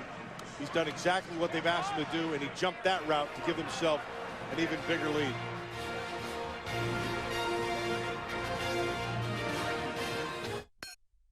Visit WatchESPN.com or download the Watch ESPN app to watch ESPN live anytime, anywhere. Brought to you by Vizio. Baylor has 14 interceptions on the year. 2 today brought back for scores. Eddie Lackey just had a 54-yard pick six. Talk so much about their offense leading the country and scoring at 56.8 points per game. Their defense has been scoring plenty today here at TCU. B.J. Catalan on the kickoff return as he weaves his way out to the 23-yard line. Tess, you talk about their defense, and you're right. For all intents and purposes, this defense has scored 21 straight points. They did get it down to the 1-yard line on the fumble, and then the offense took it in. So, in essence, you have 21 points off of 1 yard of offense. When you think about a high-scoring Baylor team, it's always the offense, and this guy, Art Briles, but Phil Bennett's defense has been so active with this recent spurt of this game of 21 unanswered points. And we have a change at quarterback now as Trevon Boykin is in out of the shotgun. And Boykin was just gobbled up. I mean, they came and sandwiched him that time. It was Sam Hall and Chris McAllister. Yeah, Hall got there in a bad mood. Wasn't necessarily the hit, it was that sudden stop that did it right there. You know, he may have gotten his own guy better than he got a little Boykin. Friendly fire here. Yeah, exactly. It's Chris McAllister, 31. Now, there's some confusion going on right now in just getting the call. They're down to 10 seconds.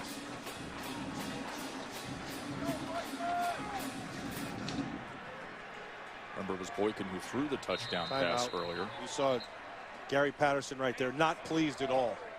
That comes from the sideline. That's completely on the sideline. That's not the huddle. Media.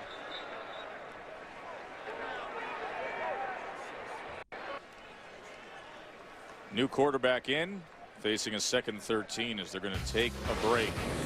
Hard hitting out there with that Baylor defense, as Boykin found out.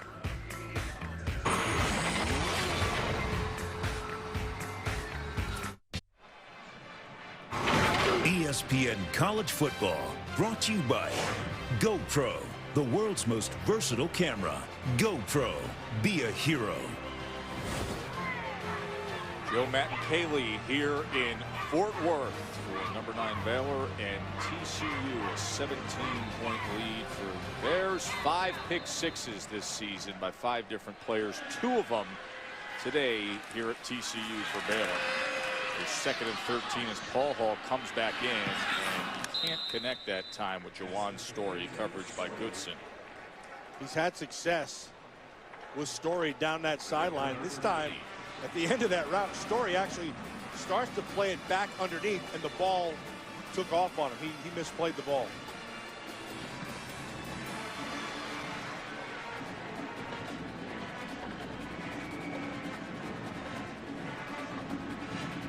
We have 7 on 3rd down conversions for Hawks today.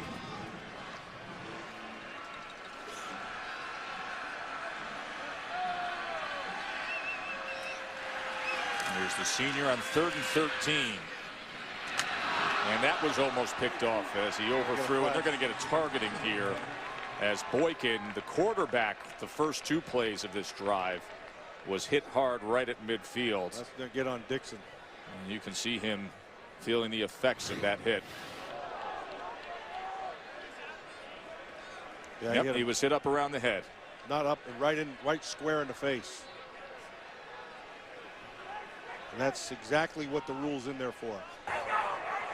Personal foul. Targeting. Defense, number 6. That's a 15-yard penalty and an automatic first down. Number 6, has been disqualified from the contest. That's the new punitive side to the rule this year that's been added. Remember, the rule's been around now for 6 seasons, but the punitive side of a disqualification from the game will be reviewed. Yeah, there's no chance. That's pretty clear there, isn't it? Yeah, that's why the rule's in. And I'm all for defenders, and I'm all for nice hits and all that, but that's why the rule's in there. You had time to be able to lower that thing, and that shouldn't have happened. And once again, you know, the phrase that we've used for years. After further review, the ruling on the field is confirmed. So Ahmad Dixon is DQ'd from the game for targeting. He's a veteran with 47 games played, 36 straight starts, but the senior will not be out there the rest of the way for Baylor. And that penalty will linger into the first half of next week's game against Texas as well. So he's out now, and then he's out for the first half next week against Texas. And you hear the phrase helmet to helmet, which is an antiquated phrase now in football, because what they care to see is, number one, 2 ways you can have that penalty: crown of the helmet, leading and making contact and targeting, or what we had there, which was purposeful contact being initiated above the shoulders, the neck or head area. And that definitely qualifies. That was clear as day, Matt. Yeah, that's the right call. Lost in all that is Paul Hall's off again. Ball took off on him. He had a wide open receiver right down the middle. Boykin beat him clean. He's not been on today. So a first down after the 15-yard penalty. And he goes to David Porter.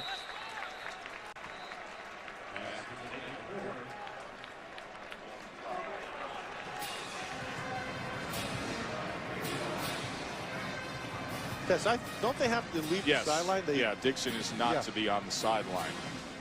Is the protocol. Standard procedure is that he would be walked to the locker room after being disqualified from the game. And here is Porter shaking free. And David Porter with a downfield block and spinning his way for extra yardage. Well done by number 14, that old jersey number once worn by Andy Dalton here at TCU. And a nice job by Juwan Story of getting out in front of him and continuing with his block and leading the way. 34 yards later, they have themselves a first down. This is the game this is all on Porter. I mean, it's a nice job. Paul Hall gets him the ball. That intermediate game is where he's been the best. The deep game has not been there. Paul Hall now looking for Story. Underthrows it, and that worked out really well, as it'll be 1st and goal for TCU. Tackled by Goodson. And that was a purposeful throw. Story, that was the route he was trying to run, and the ball was delivered right where it had to be. Sets up this 1st and goal from the 5.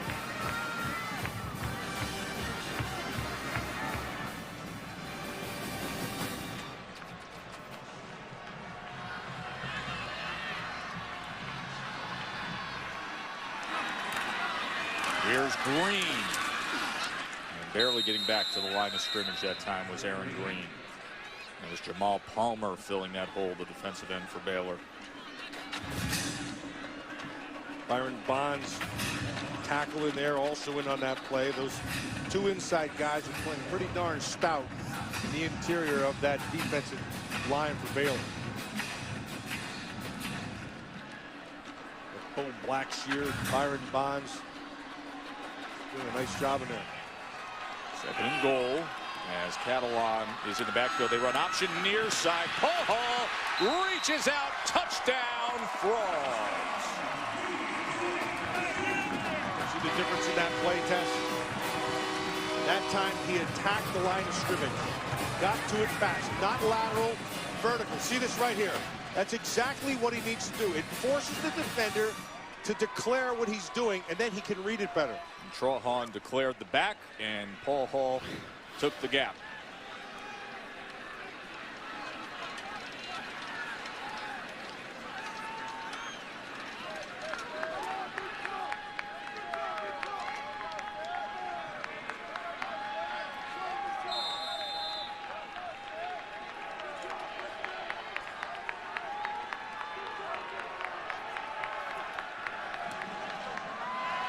Hilderkrum adds the extra point.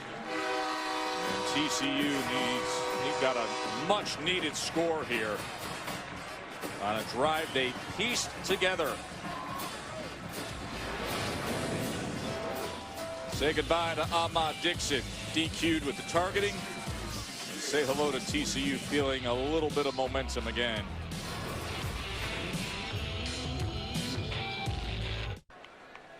So here's the big question of the night, Millen. What are we eating when we settle in to watch Texas A&M Missouri at 7:45 on ESPN? If there are any ribs around, like we just had at halftime, we are there. Those were outstanding. Of course, second-year players in college football. You'll see Brett Hundley at UCLA tonight against USC on ABC, and Jonathan football against Missouri with so much on the line with the SEC East and Mizzou tonight. Boykin, also a sensational sophomore. Here's Corey Coleman on the return now. Let's go down to the field to Kaylee. Joe, Ahmad Dixon has now left the field, but not before telling his teammates to keep playing. He was also in on a huddle with defensive coordinator Phil Bennett, telling the secondary they were playing selfishly and playing stupidly. Thank you, Kaylee. Interesting. So the message is sent to the defense.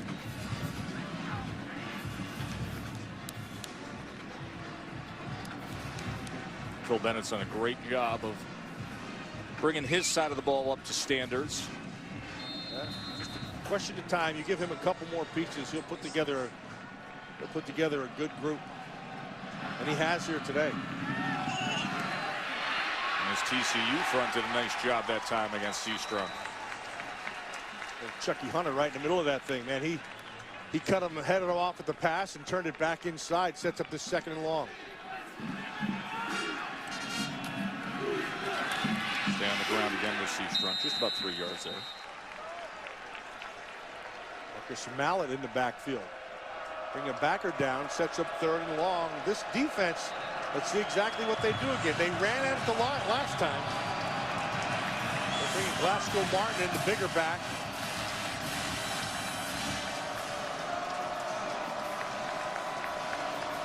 They have 3 receivers down here. Last time they were going 4 on 3 and 3 on 2. And it looks like that they're going to do the same thing. And now they bring the man in motion to go 1 by 4 here on 3rd and 12, and they're going to get the flag there. There was motion. False start. Offense. Number 77. 5-yard penalty. 3rd down.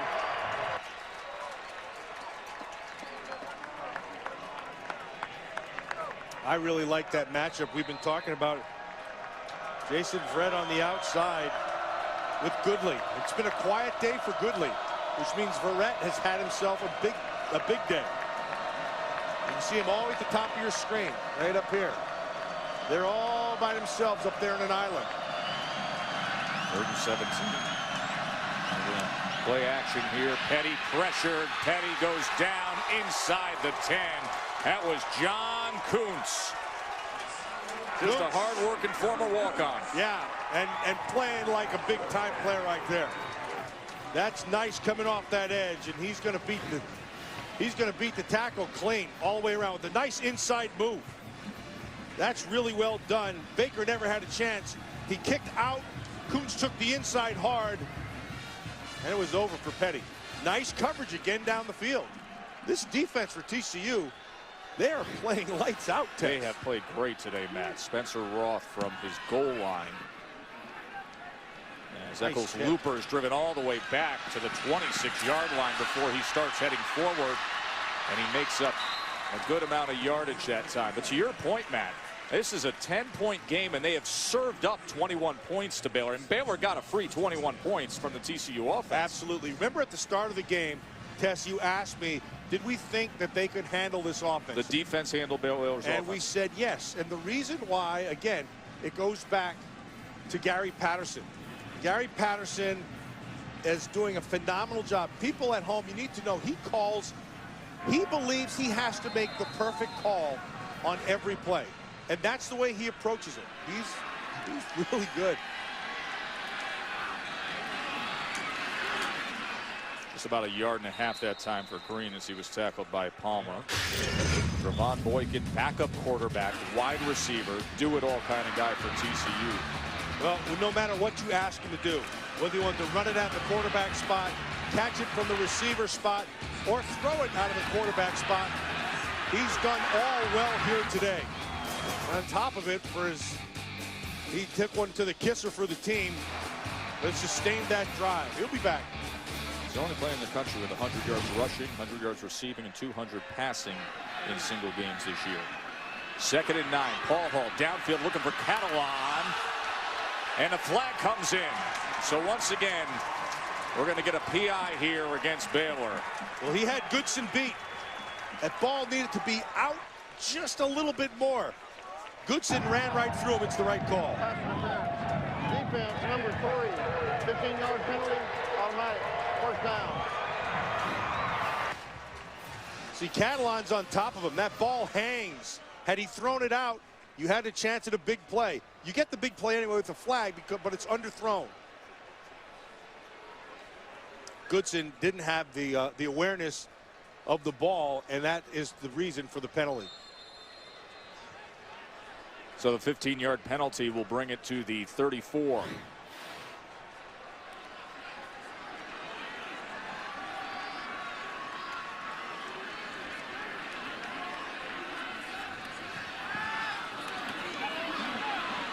And Story.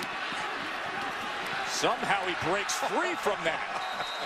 He had 3 defenders collapsing on him, had to deal with the sideline, keeping his balance, and manages to make something of it to the 25. Now that is just outstanding work by Story. He beats Orion Stewart, then Lackey goes down for the count, and then he tops it off by running through a couple more tackles. That's just great work by Story.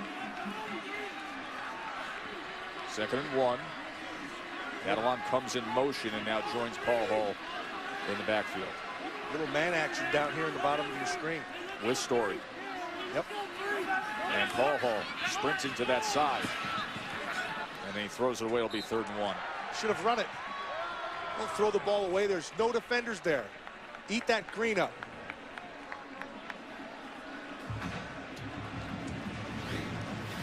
Playing quarterback, there's a lot of things going through now. Right there, just go ahead and take a couple more steps. At the least, you test the line of scrimmage and force a defender to make a choice. And so if he jumps, you can dump it over the top of him.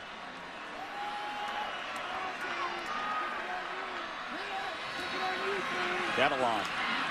1st down for the Frogs. And a bit more. You know, Catalan has run through a lot of tackles here today. Baylor defensively, they've not been sure in the tackling department.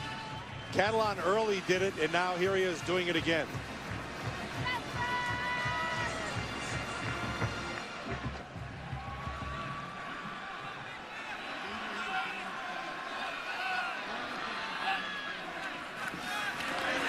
Option. And the pitch doesn't go anywhere at all. Tackle for loss that time as Sells came up to make the play.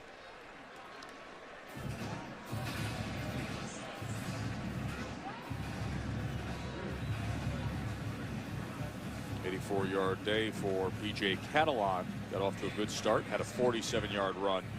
That was the longest of the season for TCU in the 1st quarter.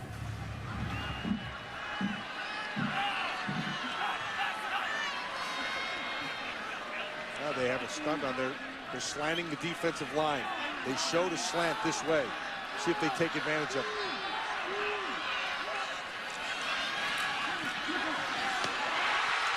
Touchdown. And the comeback is on in Fort Worth. Josh Doxson.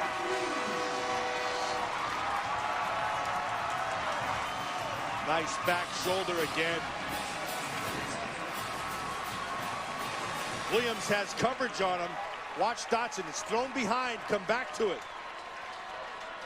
That's on the throw. That's a nice throw by Paul Hall.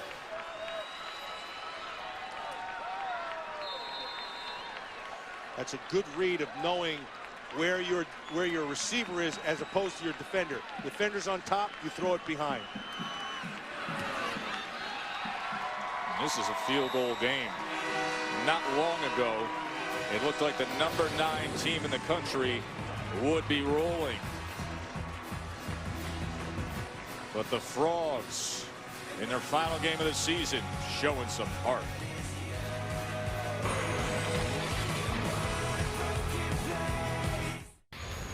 Some interesting happenings today across the country, including what's going on here with Casey Paul Hall, now 3rd all-time in school history, 41 touchdown passes. And who did he pass? Slinging Sammy Ball. Slinging Sammy Ball.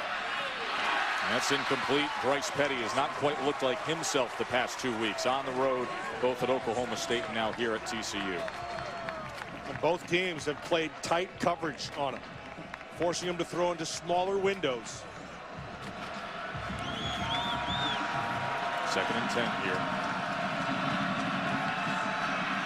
Petty looked one way, now asks for blocking the other way and just scoots out at the line of scrimmage.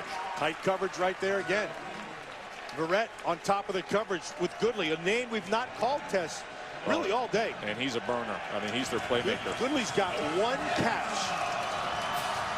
Here's a 3rd and 9. This crowd has been supporting this defense all day long. What a stop this would be.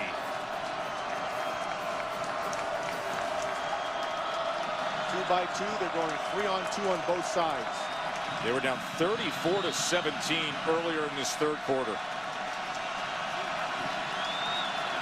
Play clock is down to 1. And they're going to have to use a timeout. Baylor takes their 4th timeout of the half. Oh, Jason Brett is really fired up over there. He's right on the sideline. Keep in mind, Goodley stays to the right side of the offense, Tess, all game long. He doesn't move. Whatever side they're going, whatever direction they're going, he's always to the offensive right. So Verrett has locked up with him all game long. He's really played a phenomenal game. Goodley's got 1 catch for 12 yards for the day. Baylor had 201 yards at the end of the 1st quarter of total offense. They've had 22 since. Wow. That's good defense. That's Gary Patterson. That's Gary Patterson. And yeah, we can talk about Gary Patterson, and then it still takes the guys out there to be able to execute it. And right now, this Baylor defense is playing extremely, extremely well. TCU, rather. And there is Jason Verrett, TCU's lockdown corner. It all comes full circle for Jason Verrett. His first game as a TCU player was in 2011 when RG3 torched their defensive backfield for 5 touchdowns. And now he's locking up and shutting down the Baylor offense here as a senior. 3rd and 9. Can he do it this time?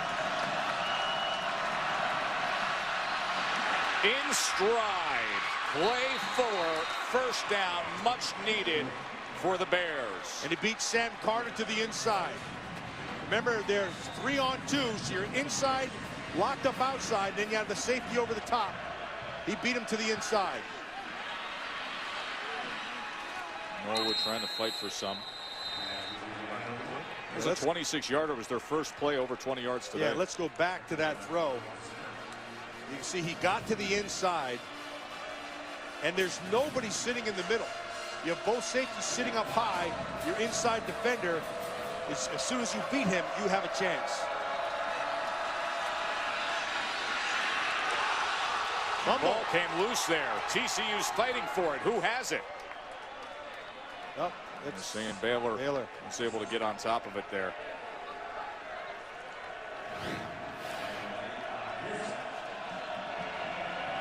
Ball did indeed come loose. Seastrunk met Chucky Hunter, who forced that fumble, and here's another 3rd down. Oh, I like this.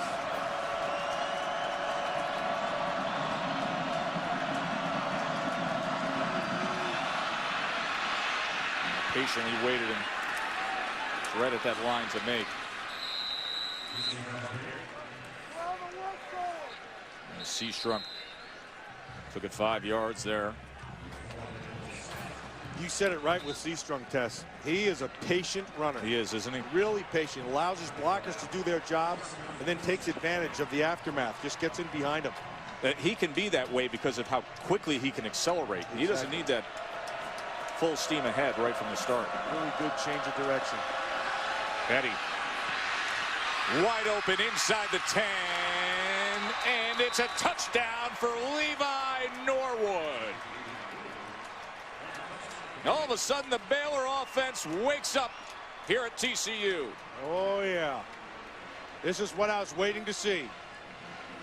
Norwood just got down in between two defenders, and Petty put it on him. Nicely done on the front end because there's no pressure on Petty. He has the opportunity to stay patient. Did you see where he placed the ball test? That was really well done. He threw it away from Chris Hackett, and Norwood is able to make the adjustment and then finish.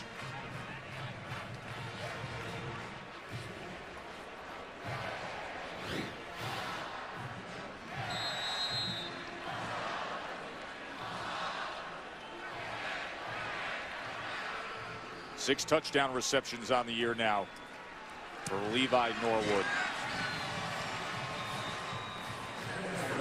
25 consecutive games with a catch for Norwood. 41-31, but such an entertaining third quarter. Celebrating its 9th year sponsoring the Good Hands Field Goal Nets, Allstate makes contributions to participating universities' general scholarship funds for each field goal and extra point kicked. And to date, Allstate has contributed more than $3.3 million in scholarship funds.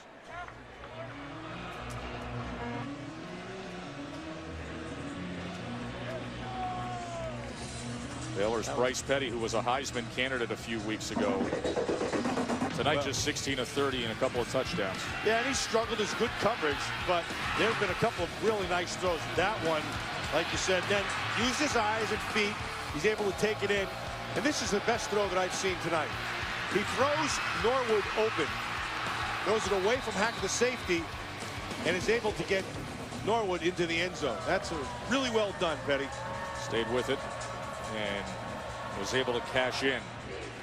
Leads the Big 12 in passing yardage and among all the national leaders in so many categories. B.J. Catalan now with a good return. Let's go down to the field to Kaylee. Joe, TCU trainers will not comment on Trevon Boykin's status on the receiving end of that targeting call we saw from Ahmad Dixon. But I can tell you Boykin is watching this offensive series from the sideline without his helmet in hand. Well, let me tell you something, Kay. When they take your helmet, you're done. They're not giving you your helmet back. You're finite. What a price to pay.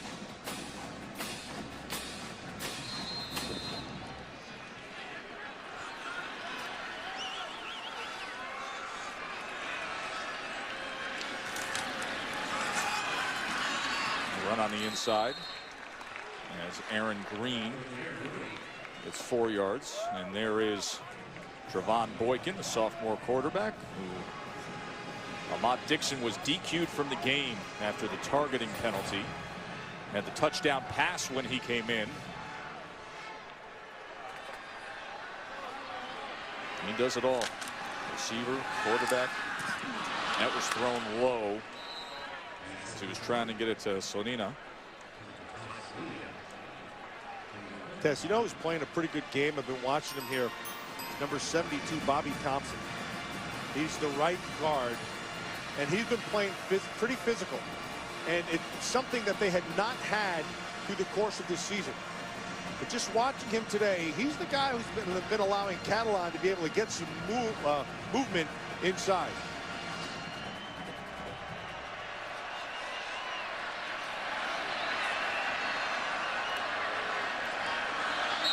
Now they're going to get some motion here as everybody was pointing to that line. That should be on the defense. TCU pointing the other way. See how they square it away. Mike DeFee.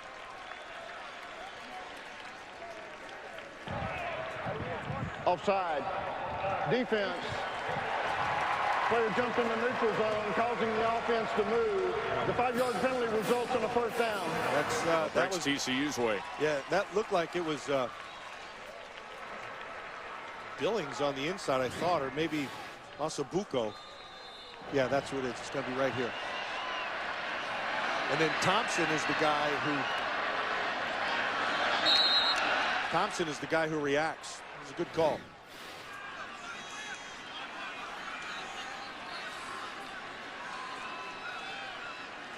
First down to 39. Hall, play action, downfield for Carter. Oh, and he went up reaching for it, but could not corral it. Tremendous effort, though, to go airborne there. Well, they've been checking out Joe Williams all day long. That would have been a phenomenal catch. He had an opportunity. He elevated it up to go get it. Could not quite pull it down with the hands. Joe Williams, they've been testing. He's been there for coverage. The ball has been thrown behind or whatever, but in that particular one, good defense and forced the incompletion.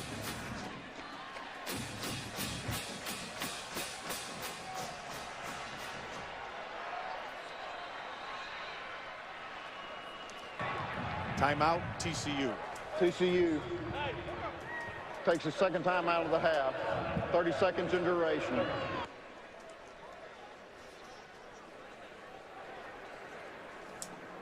Reminder that you can get your NFL Sunday started off at 10 a.m.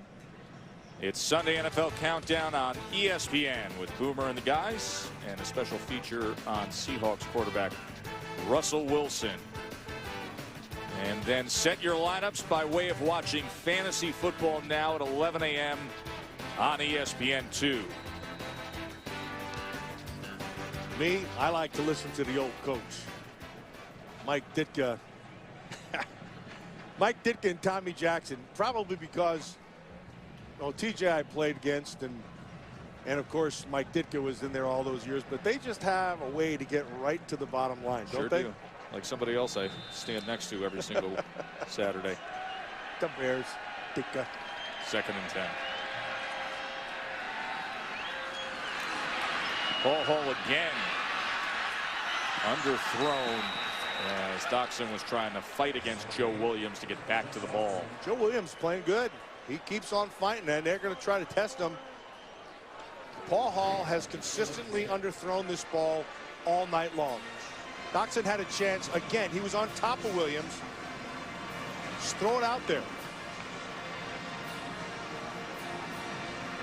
Well done by Williams.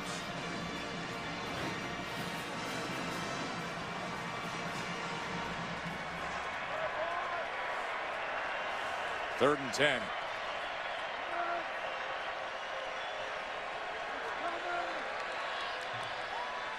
They only bring 3 against Casey this time. And with that time, he threw it a bit high to Slanina. Boy, he had his time. He had his man. But it'll go incomplete, and they will be punting away. It was high, but this ball needs to be caught. You want to play receiver in this level, those are the catches you make.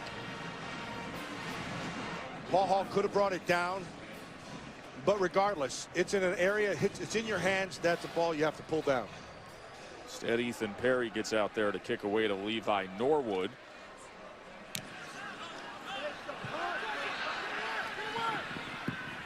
Oh, look at the bounce it takes. I mean, that thing skirted right down the sideline all the way inside the 5. Like it was a player running down the field staying in bounds. Ethan Perry pins Baylor back. A 57-yard punt, and it was a beauty. Wow, that was right literally inside the line test. You called it right. How many times do you see a ball land that close to the sideline and stay in bounds? I'm not so sure that wasn't out, but you can see the official on the top. Right up here, his eyeball was right down on it. I think that was Shane Stanley, the side judge there, who may have had a good look at it. That was as good of a bounce as you can get.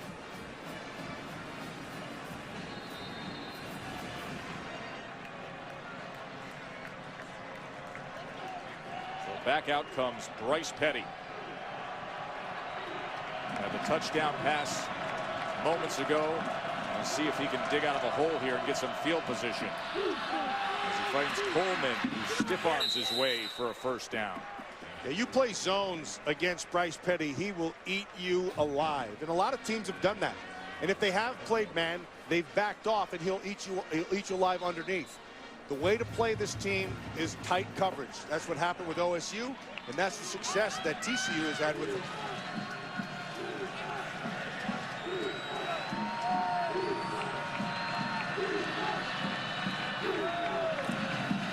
Design quarterback run, and he didn't get Armstead to seal that, so it goes for just a couple of yards. Paul Dawson with the tackle. Nicely done by Dawson. Dawson waited. He had a defender, a blocker right in front of him, and he shook him to be able to make that play.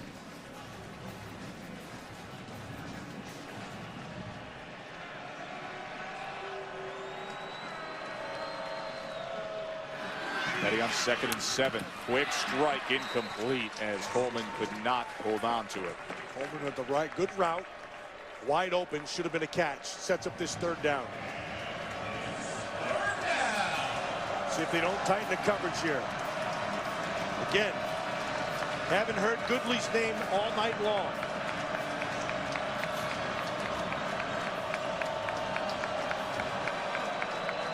Barrett and Goodley up here. It's been a great matchup, and Barrett's been up to the challenge.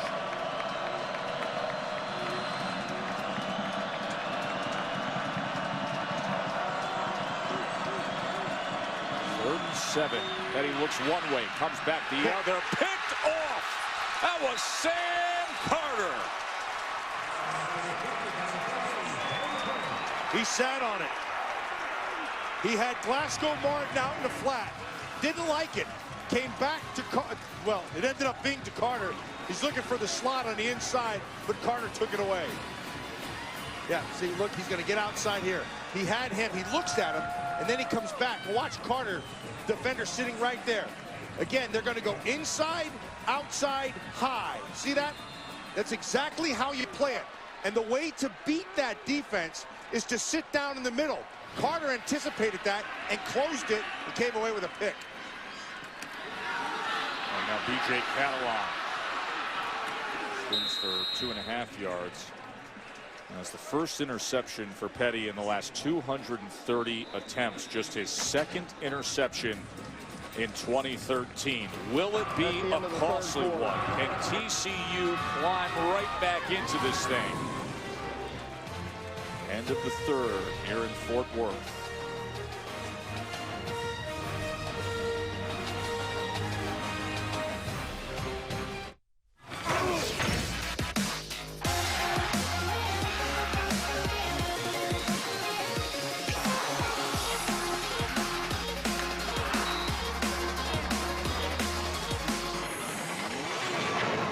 Glad you're with us for ESPN College Football, presented by 5 Hour Energy. Joe Tessitore, Matt Millen, Haley Hartung, and look at that sky. Absolutely a gorgeous Texas sky down here. That's the view facing west from Amon G. Carter Stadium here in Fort Worth, where we've had such an entertaining game as we start the 4th quarter with TCU with a golden opportunity after the interception of Bryce Petty. 2nd and 7 now. Hall. Oh, he's got it. He has got him wide open. Money. David Porter. And a flag on top of it. Flag back in the offensive backfield, and it's getting chippy back there as well, as Gary Patterson is running out onto the field to pull his lineman away. He doesn't want anybody out of this game at all.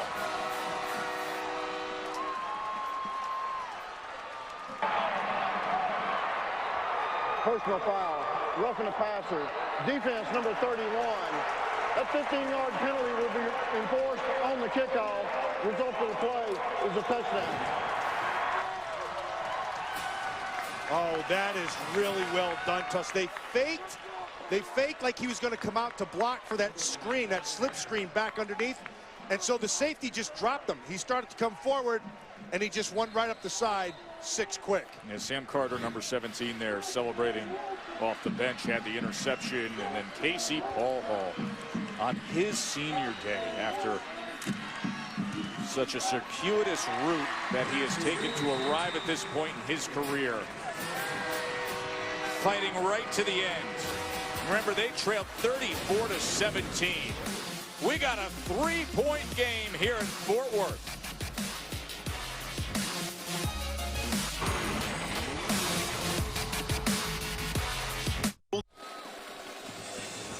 Raymond G. Carter Stadium here on the campus of TCU. An off year for TCU, dealing with so many injuries and shake up at quarterback when Paul Hall was out for an extended period. But what a way to try to finish strong against the #9 team in the country as they have rallied back to within 3. Remember, there was the penalty, and that's why they went for a touchback, the big kick. Here's Kaylee. Joe, on this senior day, as the TCU defense takes the field, these seniors relishing the moment. Elijah Olabode saying, this is it. This is my last fourth quarter here. And Jason Verrett saying, let's do this right now. This is it. This is it. They won't have a bowl game this year, but they got a shot to knock Baylor down. Well, Joe, if they play, if this defense takes the cue from Jason Verrett, he has played lights out today.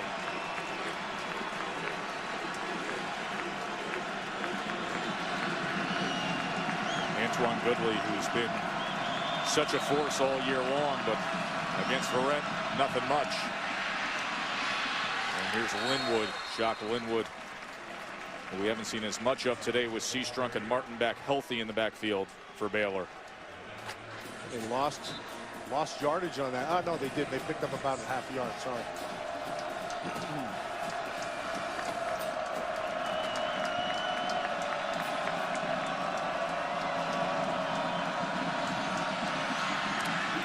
Here's Petty and Norwood. He's played a big role. Look at that spin move as he stiff arms his way for Moore to the 45. Tess, you said it. He has quietly had himself a great year and a great game. Every time they've needed something, a big play, they've gone to Norwood.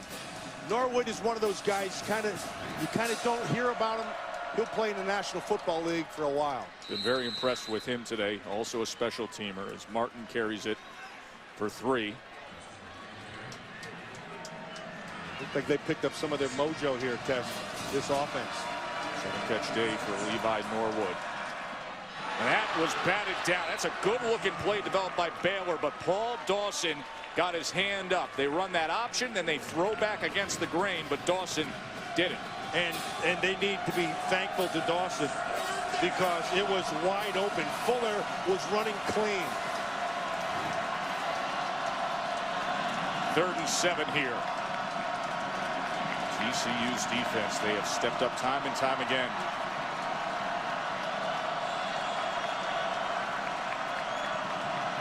Here's Verrett down here with Goodley. Pressing him again, Matt.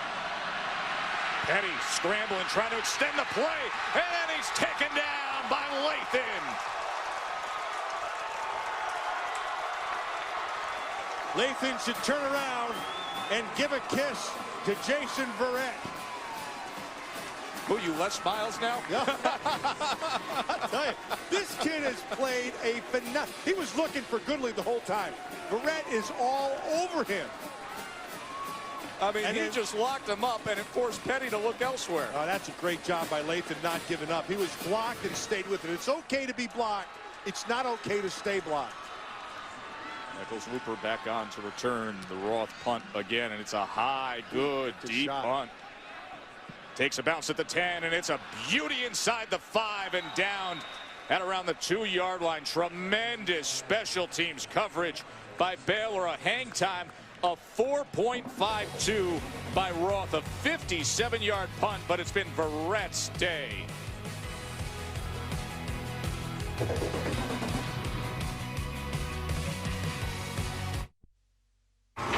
ESPN College Football is presented by 5 Hour Energy Helps, a program that recognizes those who put others first. It's Gary Patterson who told us yesterday, you know, I love being a defensive coordinator, but I don't know how much longer I can do it. The obligations of being the head coach, running a Big 12 program. Let me tell you, he's one of the very best defensive minds there is. He's going to be doing it plenty long, especially the way he's coached this second half against Baylor. Now, backs against the wall for TCU. Paul Hall wants it all. And it'll be 2nd and 10 from the 2-yard line. I like that. That's a nice, aggressive call. You take your shot. Clear the middle. Let him run to the middle of it.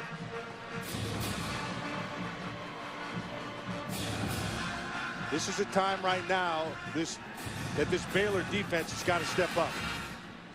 They have to hold them back here to get the field position to be able to help their, this is kind of odd to say, to help their offense. But this TCU defense is taking this offense away. So it's now time for this Baylor defense to do their part. So here's 2nd and 10 from their own 2. Catalan, can he give him some breathing room? He does, but it'll be 3rd down. Does get the breathing room there.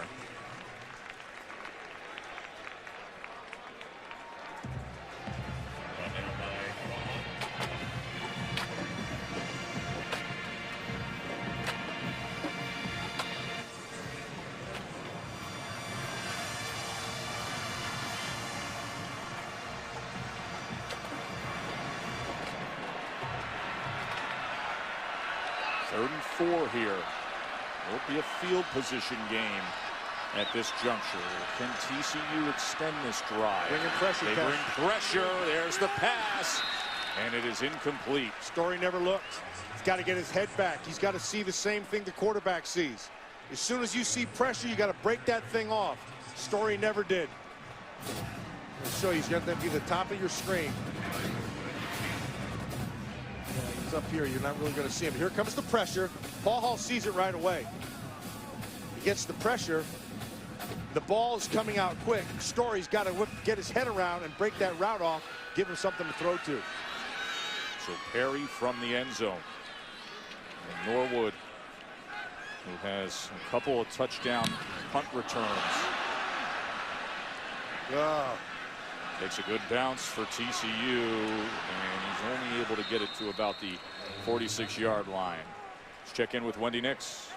Yes, thank you. We've been tied up for quite some time at Jordan Hare. We revisit the Iron Bowl, but no longer. A.J. McCarron, 99 yards to Amari Cooper. Touchdown, Crimson Tide. Alabama takes the lead, 28-21 in the 4th quarter. Tess? Wendy, I'm glad you reminded me. I forgot that game was being played. Who's playing? Who did you say, Tess? It's a game down in the SEC. Yeah. They play decent football down there, I'm told. But not as good as what we have going on right here. We got a great one here in Fort Worth. Seastrunk nowhere to go, just about a half a yard on the delayed handoff, and Kuntz has played a good game. 97 John Kuntz. Kuntz is there, and Dawson also. Dawson's having some pretty good game as well. They've been able to handle that run game with just the 4 down in the middle backer, which has allowed them to be able to play their coverage to the outside. 2nd and 9 now. Baylor hold on to this 3-point margin. That's a good, strong effort that time by Glasgow Martin. And that's a 1st down for Baylor. That's smart. It looks like what they've been doing is slanting to the formation with their defensive line. That time Glasgow Martin took it away from the slant. And here's Martin, another hard run by the 230-pound senior. Getting physical, getting back to basics. Kind of back he is. Yeah, that's nice. I like the way he runs. He's a physical guy.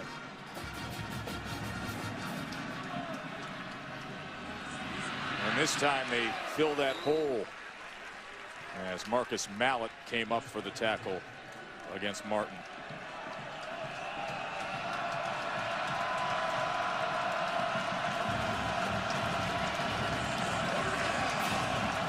Third and 4.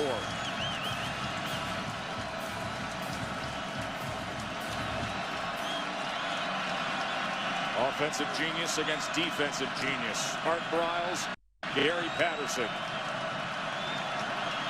Patterson likes to look over that formation, quickly get the defensive call in. You see Petty checking with the sideline. And they stay on the ground, and Martin, it'll depend on the mark here. He's going to be short. See the linesman right there? That's Walt Coleman. And he gave him the right foot spot, and that's going to be, ooh, I would contest that. I mean, our line is not dead on, but it shows short. I'd ask for the measurement. They're not going to get it. They're just moving the chains. 1st down Baylor. And now the whistles do come in. The previous play is under further review. See, now you're going back to market again. Yeah, that's what I don't like about that. He's down, and you can see the linesman coming in. He'll come in from the sideline, and he's going to spot it right where he gives it a right foot spot.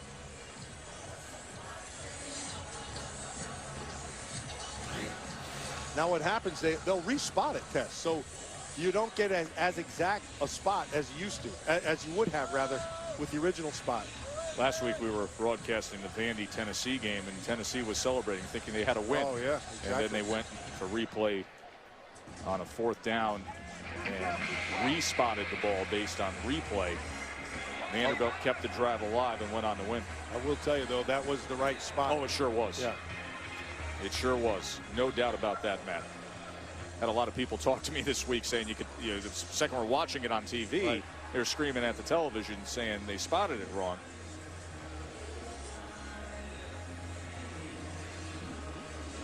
Bob Vucetic is the replay official for this Big 12 crew, led by Mike DeFee. And such an entertaining game between two programs that compete a lot in the same recruiting wars and find themselves overlapping with similar players. They've had some thrillers in their shared history through the years, and back to being conference rivals now. Tess, I think both these coaches share something that's rare. I think they're both outstanding evaluators. And see, everybody gets caught up in the recruiting game. It's not about recruiting. It's about evaluating. And both these guys do a very good, and both of them take a very, very active role. They're the last say in if you get a yes or a no. To your point, Texas Longhorns have had 5 stars for the past quarter century coming in the front door on signing day. These guys go around collecting 2 and 3 stars, and they play like 5 stars. And they develop them. That's the big deal. And Gary Patterson's done a great job of taking guys that have been around the ball in high school and putting them on defense. Oh yeah, both these guys, I can't say enough about them. I think they're two of the best coaches in college football. Both come at it from different angles, but both have a lot of similarities. Art, he loves his offense, and Gary loves his defense. But they know they need players to be able to get both sides done, and they've done just that.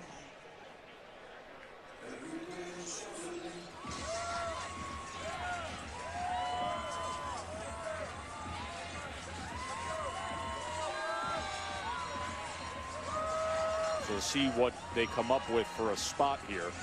Remember, the spot on the field prior to replay was marked in favor of Baylor for a first down.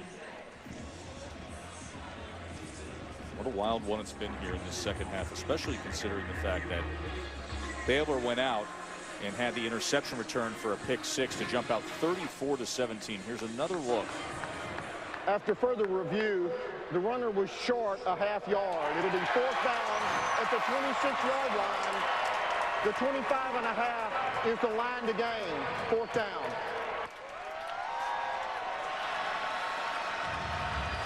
So, here we go again, Tuscaloosa. Here we go, Matt. 10 minutes to play. 3-point ball game. And a 4th down. 4th and inches. Low man wins. Let's see if Baylor doesn't try to get to an edge, Tess. In case of Baylor, sometimes it's spread wins. Now they tighten up that formation. And they go with Petty, who should have the first down. Yeah, he's got it.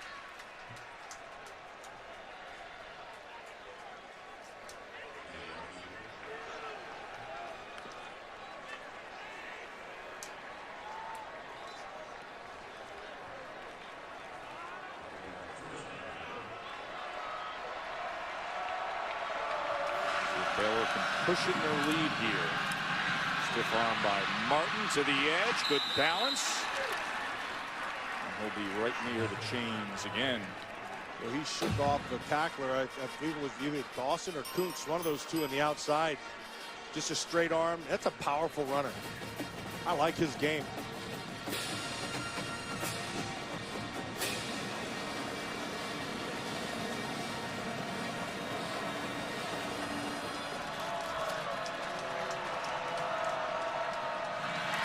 There's Martin just 2 yards there. They're going man-to-man, Tess, on the outside. They're taking Baylor's 3 receivers on the outside, and they're locking them up. Red on one side, and then on the other side, they're doing the same thing. Just a nice job. Kevin White's on the outside out there, and you got Olabode on the inside receiver.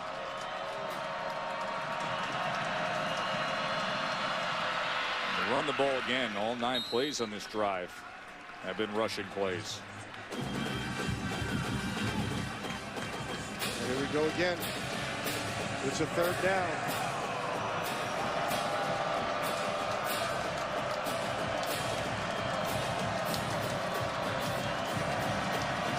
Third down and 6.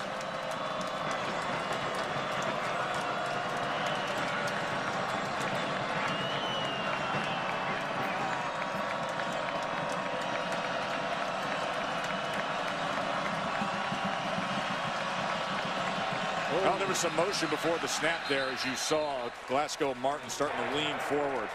False start. Offense. Number 8. 5-yard penalty. 3rd down. He was going to throw that thing. Verrett and Goodley were locked up. Goodley had an inside route. Verrett had no help. I would expect to change that right now. Hackett is to his side. You see him right down here. I would expect him to deepen a little bit now. You have room to play with.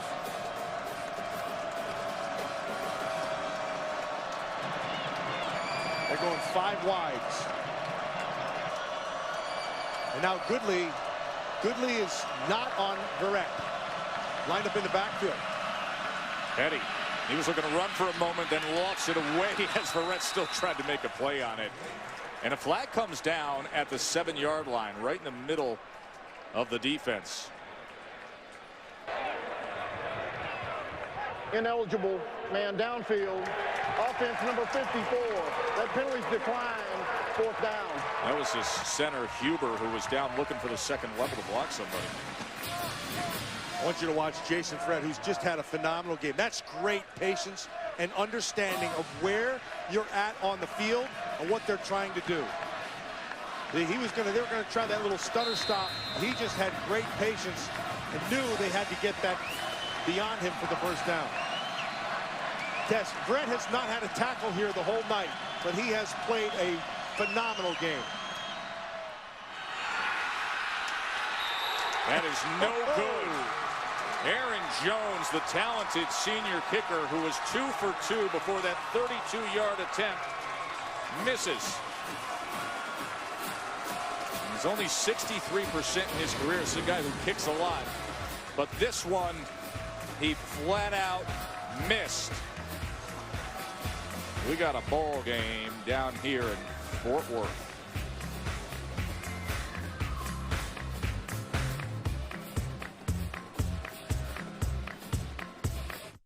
Coming up shortly, the battle for bragging rights in the Palmetto State. Jadeveon Clowney in South Carolina set to face Clemson. This game set to kick off minutes from now on ESPN News, and then we'll move to ESPN2. All right, Wendy, so that's the game plan. And we got a good one here with 7:31 remaining, 41-38.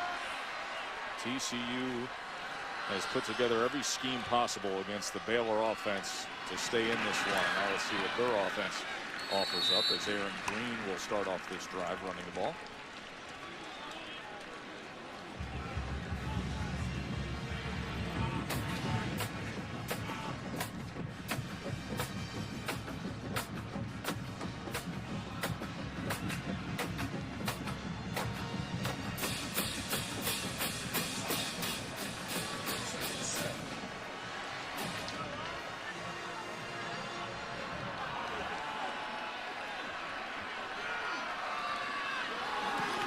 Stay that way again with Green for just 2 more yards, so it'll be 3rd down and 5. 3rd and 5. They've been patient with that run game. Part of it, Paul Hall's been better here as this game has gone on. He's gotten a little better, but it's still, his downfield throws tests have taken off on him. The intermediate throws is where he's been pretty good. Last college football game of his career here at TCU. Stag's not bowl eligible. They back off the pressure. Paul Hall gets it out of the backfield to Catalan, who makes the first man miss, but then will be a yard short as Lackey came up to make a good, solid tackle. That's a big-time play by Lackey.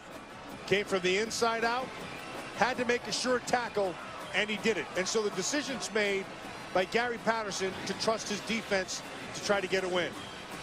See, Lackey comes from inside out. That's it. Actually, you saw the missed tackle. It's a good way to miss. Sam Hall missed him back inside, which allowed Lackey to be able to make the play. There's Perry on the punt again. Ooh, that's a nice one. It sure is, and Norwood calls for the fair catch back near the 25-yard line. Baylor defense looked good right there. 47-yard punt by Perry. They're back to offense when we return.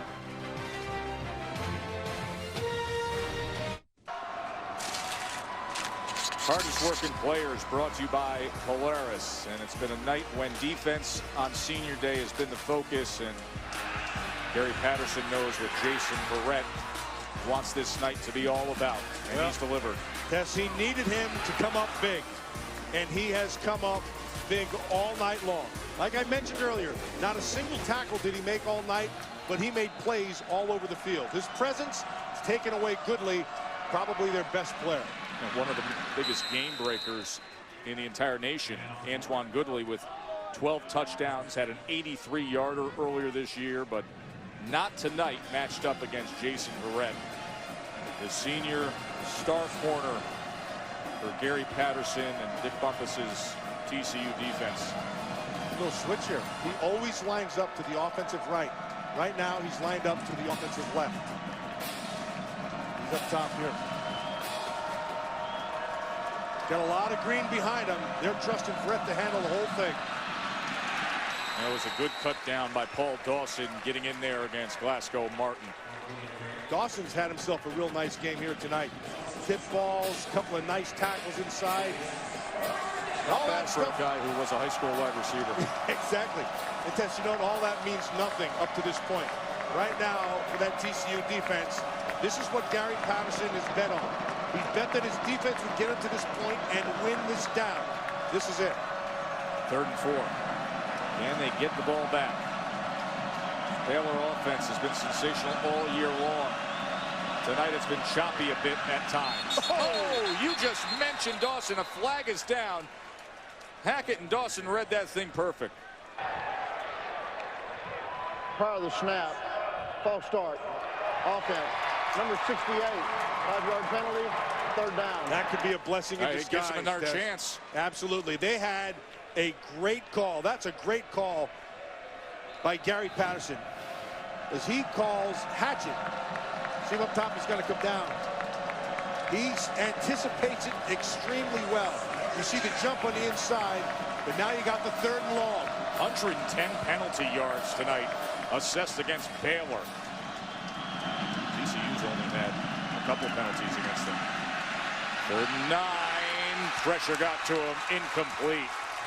3:46 remaining, and Gary Patterson's team is going to have a chance. That was Chucky Hunter disrupting things against Bryce Petty. They have gotten pressure really this second half. They've done a nice job. That time was Chucky Hunter. Lathan earlier had pressure. Kuntz has had pressure. Did a nice job all the way around. Tua'ua is another one who's had pressure here tonight. Gary Patterson called himself a great defensive game.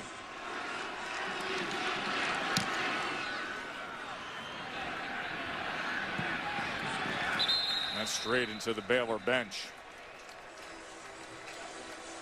And they're going to have good field position off of this at the 39. So tonight it is Johnny Manziel against Mizzou. And Mizzou has a chance to win the SEC East, and an ABC at 8 o'clock. The victory bell up for grabs. The rivalry series presented by GoPro. Number 22 UCLA, number 23 USC. You get a night of Johnny Manziel on one network and Miles Jack on the other. You can't beat that. Miles Jack, he is He is a fun player to watch. This sport is so great, isn't it? None better. First down for Paul Hall.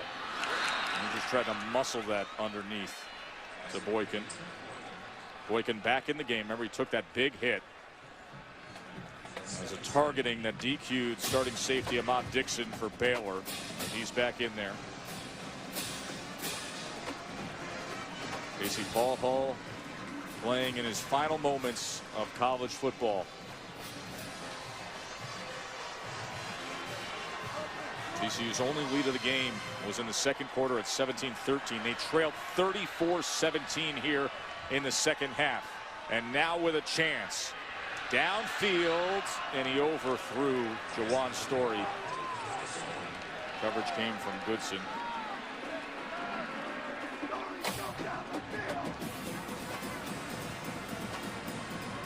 They've been trying that throw all night long, Tess. The only time they've had success is when there's been a penalty and there was one throw that was a back shoulder that he had success with. So it comes down to your third down here.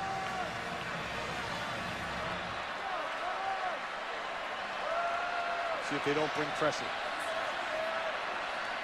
Here they come. 3rd and 10. They have the slot.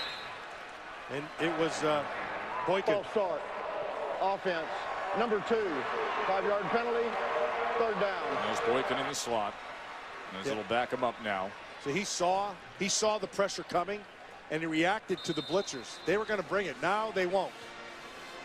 They won't bring pressure here. You got 3rd and long, a real long, 3rd and 15 plus.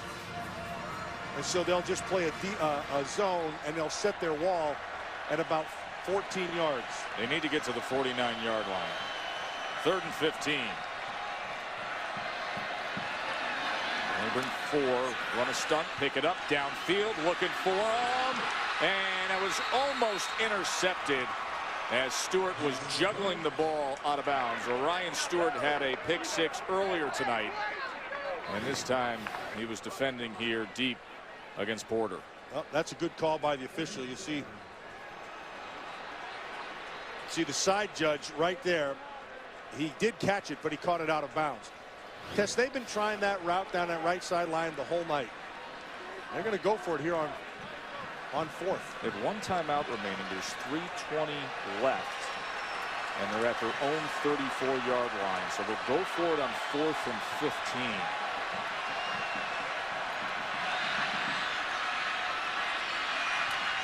It is caught short, but it's going to be short.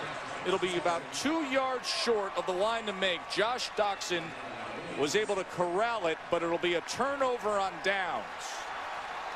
That's on Doxson. He's got to know where those sticks are. You can't break it underneath. You've got to get to the 1st down mark. Nice job by Williams of closing. They set their wall. See how their wall's set behind? Now you throw it in front, you come up. But Doxson has to be able to get to that line, Tess. That's on the receiver.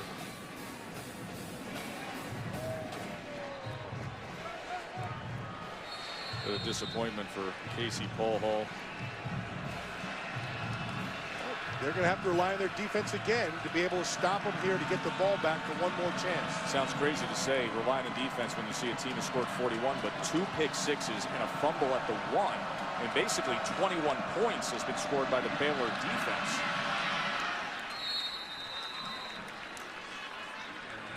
Dawson and Hatchett again. Those are familiar names, Tess.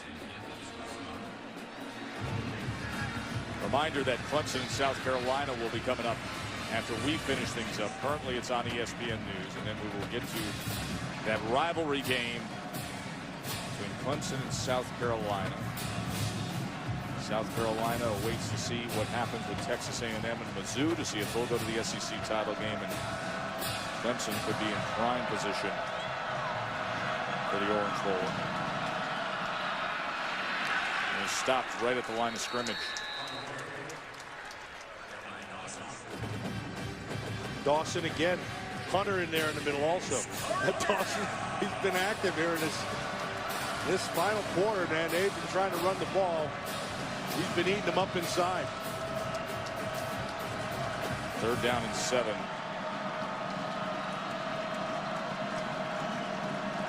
Three for 6 in this range of 3rd down conversions.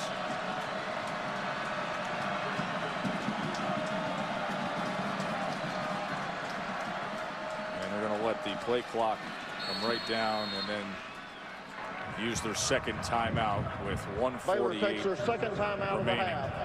30 seconds in duration.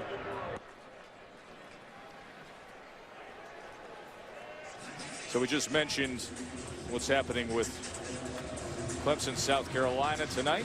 What's on the line there? Let's look at Brad Edwards, the way he sees the BCS Bowl projection. It's based on the current standings, so you would have a Stanford, Ohio State Rose Bowl based on where things are there. Northern Illinois, the BCS Busters, would be in the Fiesta against Oklahoma State if they can do the job against Oklahoma.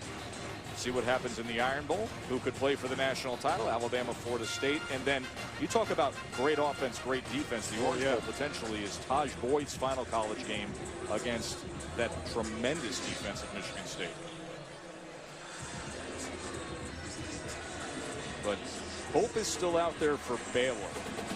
If they can get a win here today against TCU, they have had a fight and scratch and claw for it here in Fort Worth, and beat Texas and get Oklahoma to upset Oklahoma State, then Baylor can win the Big 12, a position that they were in control of before last week's visit to Stillwater. Here's your 3rd and 7.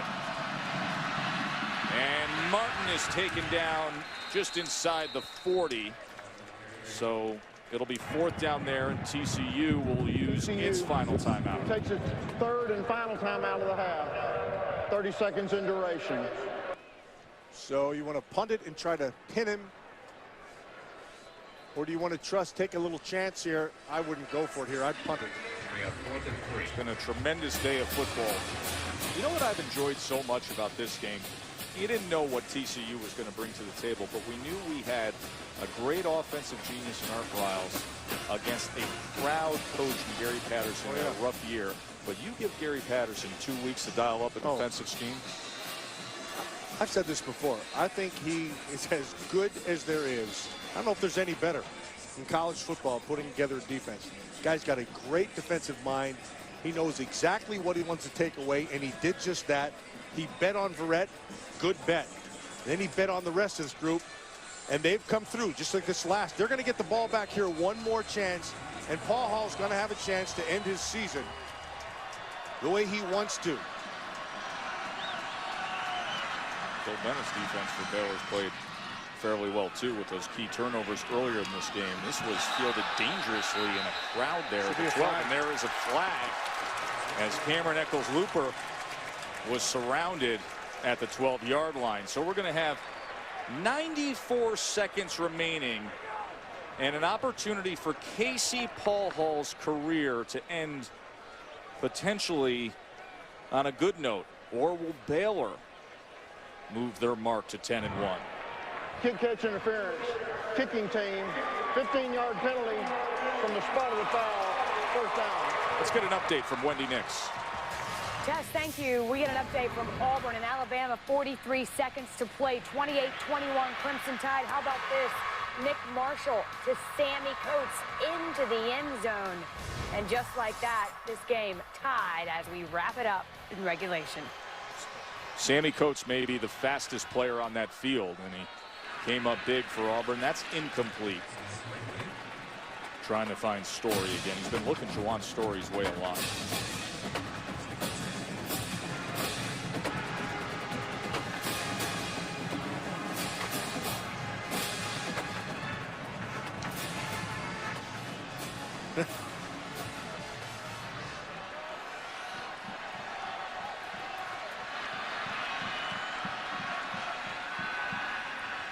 Hall gets it complete, and Doxson could not break free, and the clock will continue to count down as it'll be 3rd down and 2, trailing by 3, trying to get in the range for Jaden Oberchrome. His career long is a 56-yarder, so they would need to get to the 39-yard line.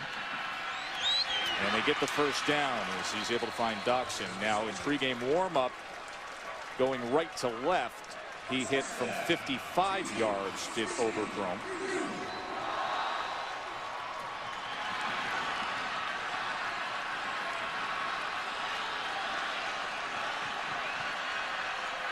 .53 seconds and counting. Paul Hall with time downfield. That should be a flag. And it is, as there was a lot of contact as Lisenby was hooked up with Dimitri Goodson. Yeah, Goodson got in his business right at about the 45-yard line. Pass interference. Defense, number 3. 15-yard penalty, automatic, first down. Doxson had been the receiver there. He just went out. They put Lisenby in. Lisenby's just going to try to get on top of him, and Goodson cuts him off, and that's the very definition of interference.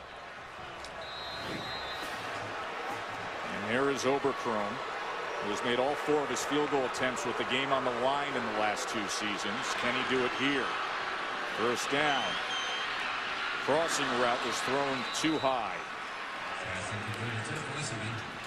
See that green field goal line they're trying to get to.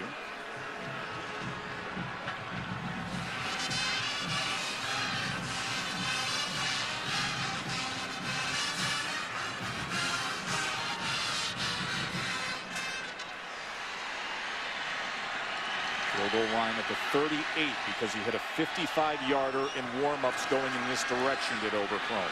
Paul Hall wants more than that. He threw it too far to the outside of Lisenby. I wonder if they've charted that route test with the kind of success they've not had over there. It's been incredible all night long. Really. Get back over here to the other side where you've had some success. Bill Bennett's done a great job as the defensive coordinator for Baylor, bringing his program to its highest heights, but he wants one more stop in these final 35 seconds. No timeouts for TCU. What will they come up with? Got to be careful here and get out of bounds if you're going to do that, and he does, and he gets the first down as well. That was a huge run by Paul Hall. Now they're well within the range of Jaden Oberkrom. 28 seconds. Be smart with the ball. First downs. Now defensively, you've got to be able to get some kind of pressure, and they've not been able to get it at all. Here it comes. Here comes the pressure. They pick it up. Fighting for the first down, so they will get the temporary stoppage is David Porter. And that, Tess, is what you do. That's the hot. That's the first time they've run that hot all night long. And now he clocks it. With 18 seconds remaining, they clock it. And now they can think strategically here. Well, you still have 3 plays. You can get 3 plays off. You can work the sidelines, but you don't have to. You can still work the middle of the field. The clock will stop if you get a first down. So if I'm going to take a shot, now's the time I take a chance to the middle of the field to get up there and clock it again, or if you want to, but the clock would stop with the first down. It's a 40-yard attempt from where they have the ball right now.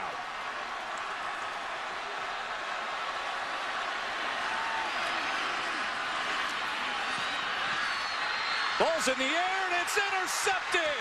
Terrell Burt picks it off.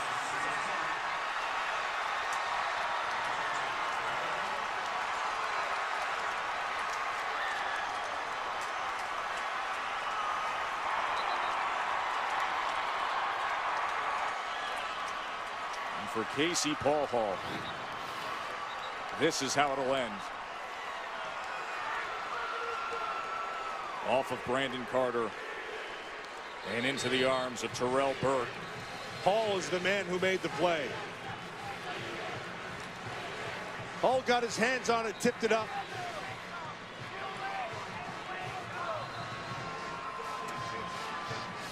Think about a week of heartbreak for Art Briles, who was coaching with a heavy heart, lost his brother Eddie, passed away this week at just 59 years old. Died of a head injury after taking a fall and The entire Baylor family has been expressing sympathy and support for Coach Briles. It was a heck of a game, Tess. It was. Casey Paul Hall has a lot to be proud of the man he turned into, of turning his life around. And I know this is going to be a bitter disappointment, but to think where that guy was in the course of the past year and a half. Hall with the tip, ball in the air, game over with Bert's pick. Our final score is 41-38. You'll want to stay tuned for ESPN's college football primetime because it's a great one. Number 6 Clemson, number 10 South Carolina. And for that, we get you to Columbia, South Carolina with Mark Jones. Take it away, gentlemen.